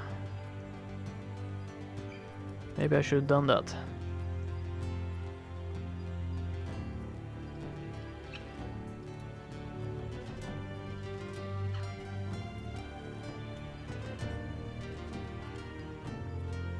Yeah, let's do that. Anna Vidal has been laid to rest. Everybody gains morale and then they lose morale again. Good.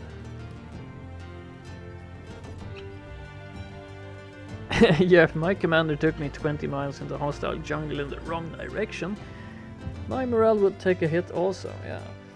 I think I kind of lost the confidence of the men there. Loyal, good.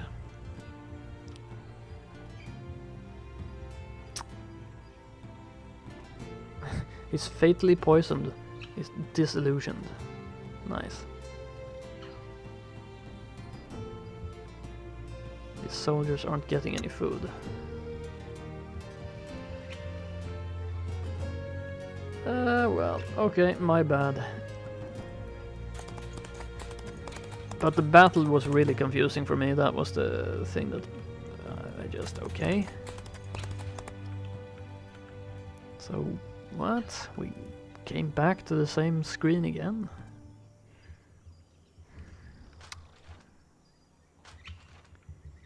I guess merchant party was too strong. Oh, one of your people unwisely drinks from a spring flowing down the face of a mold-covered cliff and begins to suffer from terrible stomach pains in short order. Examine the stricken person. Juan Ortega is suffering from a simple stomach infection and will need proper treatment for a couple of days. Great.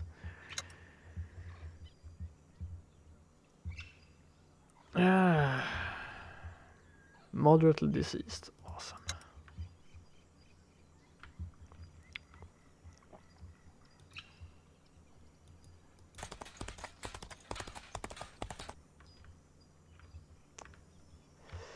Just awesome.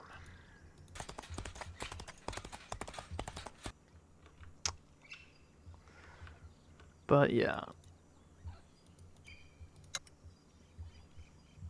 27% chance of guarding. Nice. Because every guard is basically sick.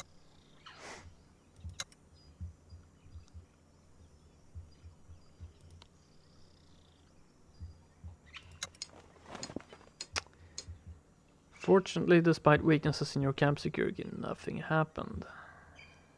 13 meat. Good. Bernardo Trevino has perished.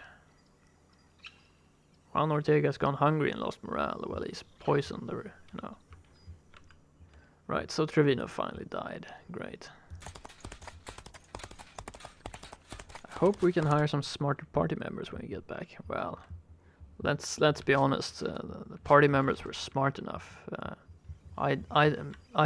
commander, did the mistake of sending them in the wrong direction, but one thing I didn't think they could do was actually fight. They weren't very good at fighting.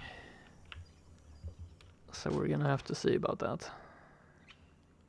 Alright, let's follow the road, I think.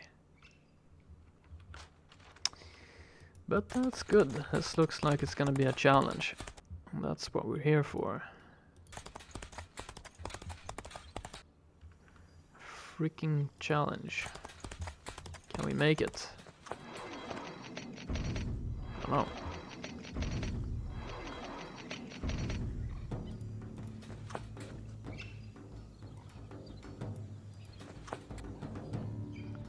Guess we're in a free move zone now.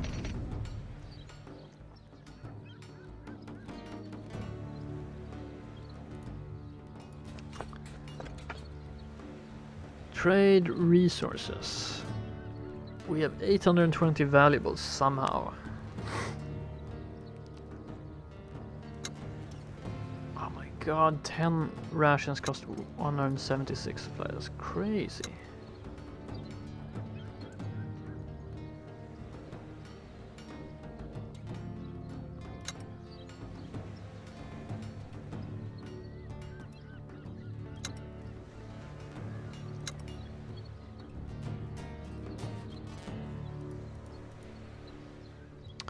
That's crazy.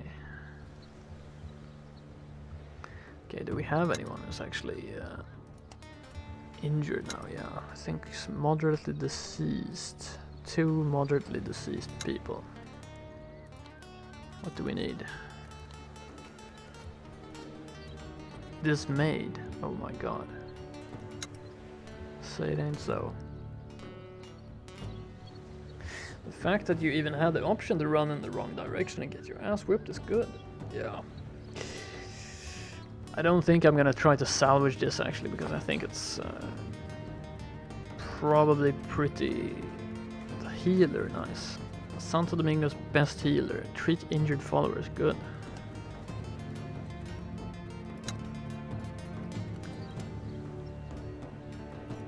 Unaffordable. 8 medicine to treat. So we need 16 medicine to treat them, yeah.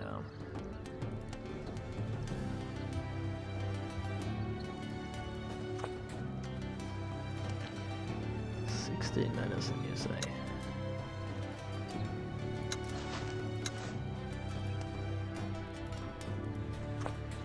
That's only gonna make them a little better, not...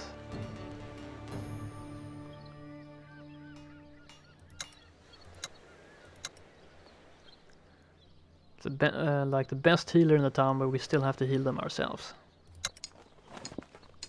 Harmlessly deceased. But 20% risk of deterioration. I have to look up actually how that works. I mean, do you have a chance to recover or not? What's this? We never checked that out. Cojero residence. You're passing by a large home in the northern part of town when a man comes out through the front door and trots toward you with a raised arm. Excuse me, senor, a moment of your time, please. What do you want? You are the new Capitan that got your ass kicked in the jungle, are you not? I've seen your troops. They look dismayed and diseased. The man hesitates. I'm wondering if perhaps you would be willing to hire out some of your men to perform a task for me. I'm willing to compensate you for their time within reason. Interesting. Oh no, I quite forgot. Please forgive me. My name is Marin Cojero. I'm treasurer to the governor of Santo Domingo, Sebastian Crab. Now, what is this task? Alright. Yeah. Alright. We're gonna do like this. I'm actually running out of time anyway today, so like you said,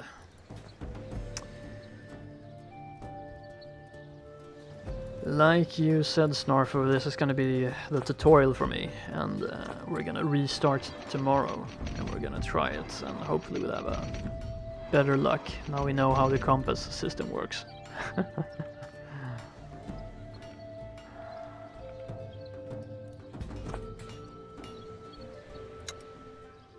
And yeah. Have you seen your troops? Yeah, they don't look very fresh anymore. They look pretty deceased to me.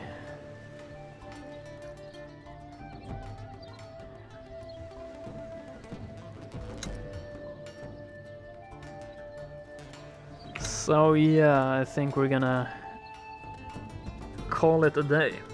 But yeah, pretty interesting game, I have to say. I mean, seems like we're in for a real challenge. And mind you, this is only there's like, I think you can go to Mexico as well. Explore Mexico after you finish this quest here. So pretty nice. Wonder if you can abort the expedition and go back and see where.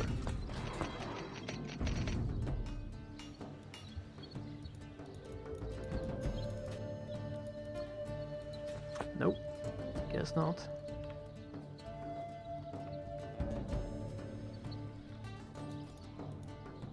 Well.